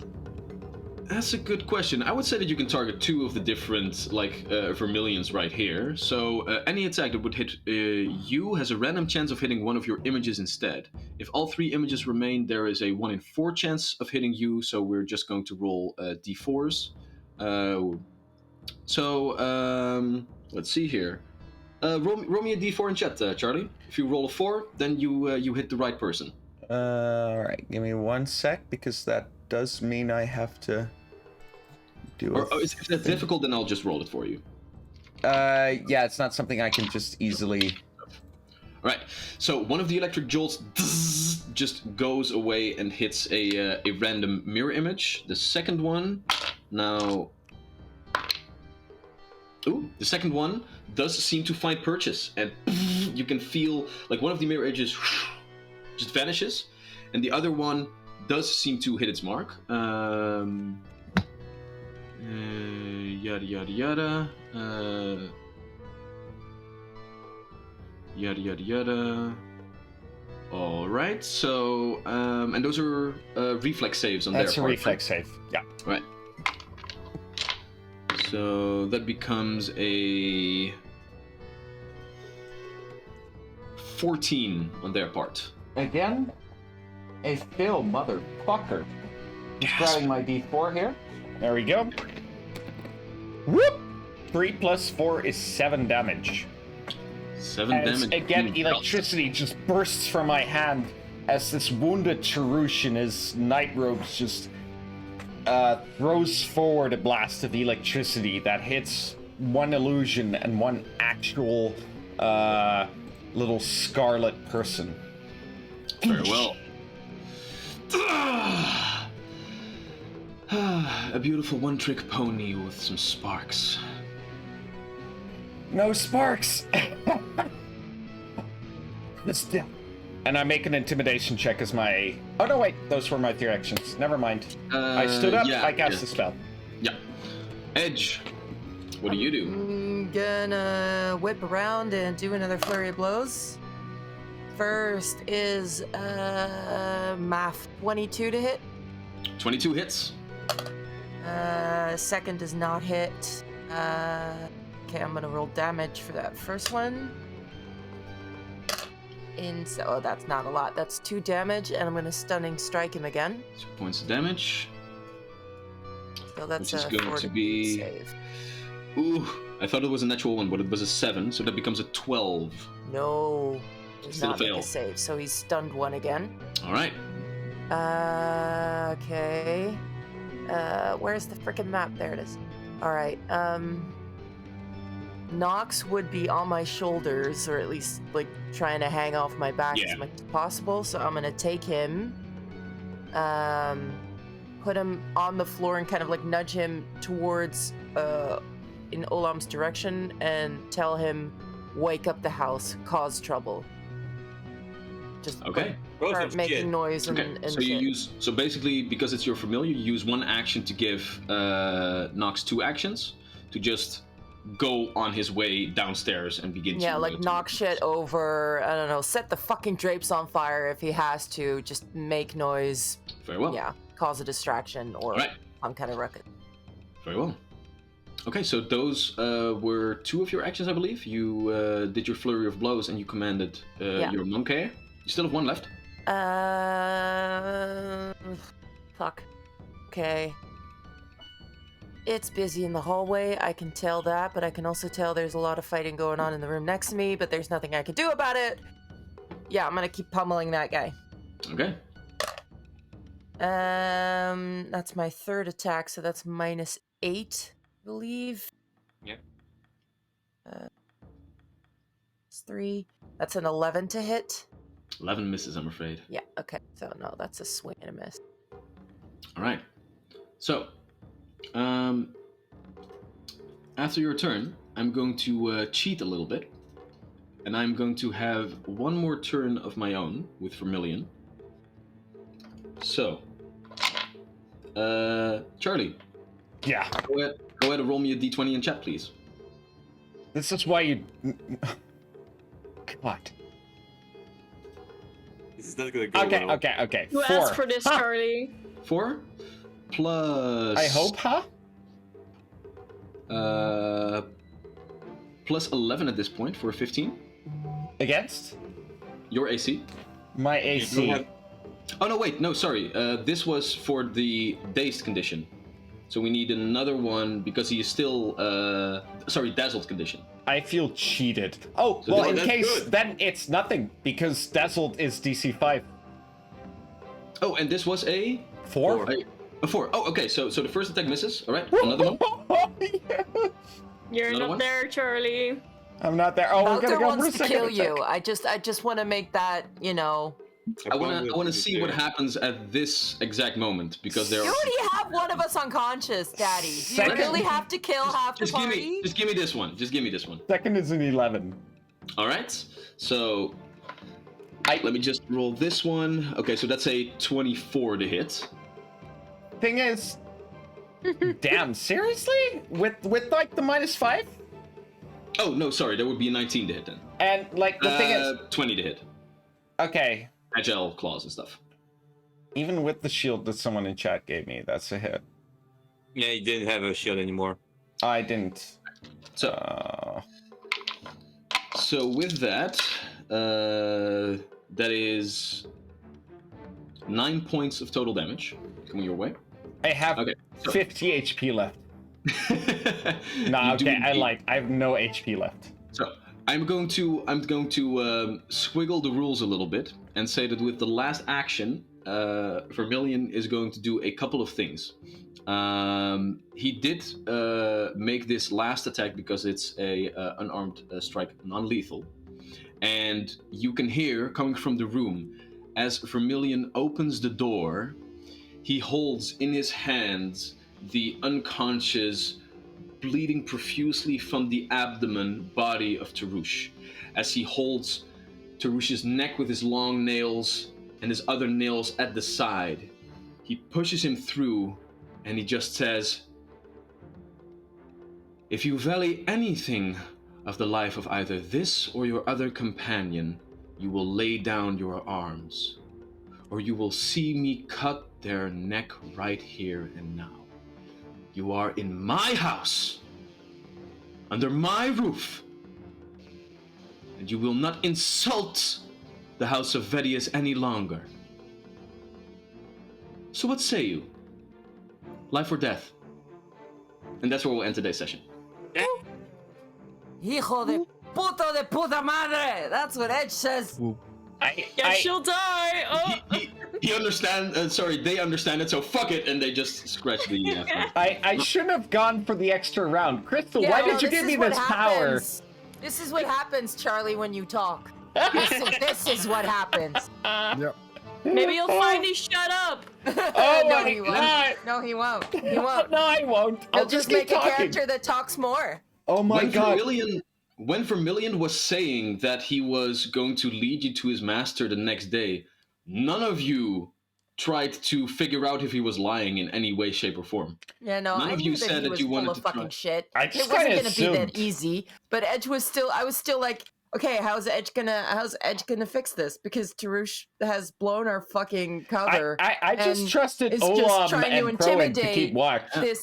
this punk ass teen who thinks he's the shit, who made a deal with a fucking devil. And this white ass noble boy is gonna be like, I'm scary. I'm gonna intimidate you.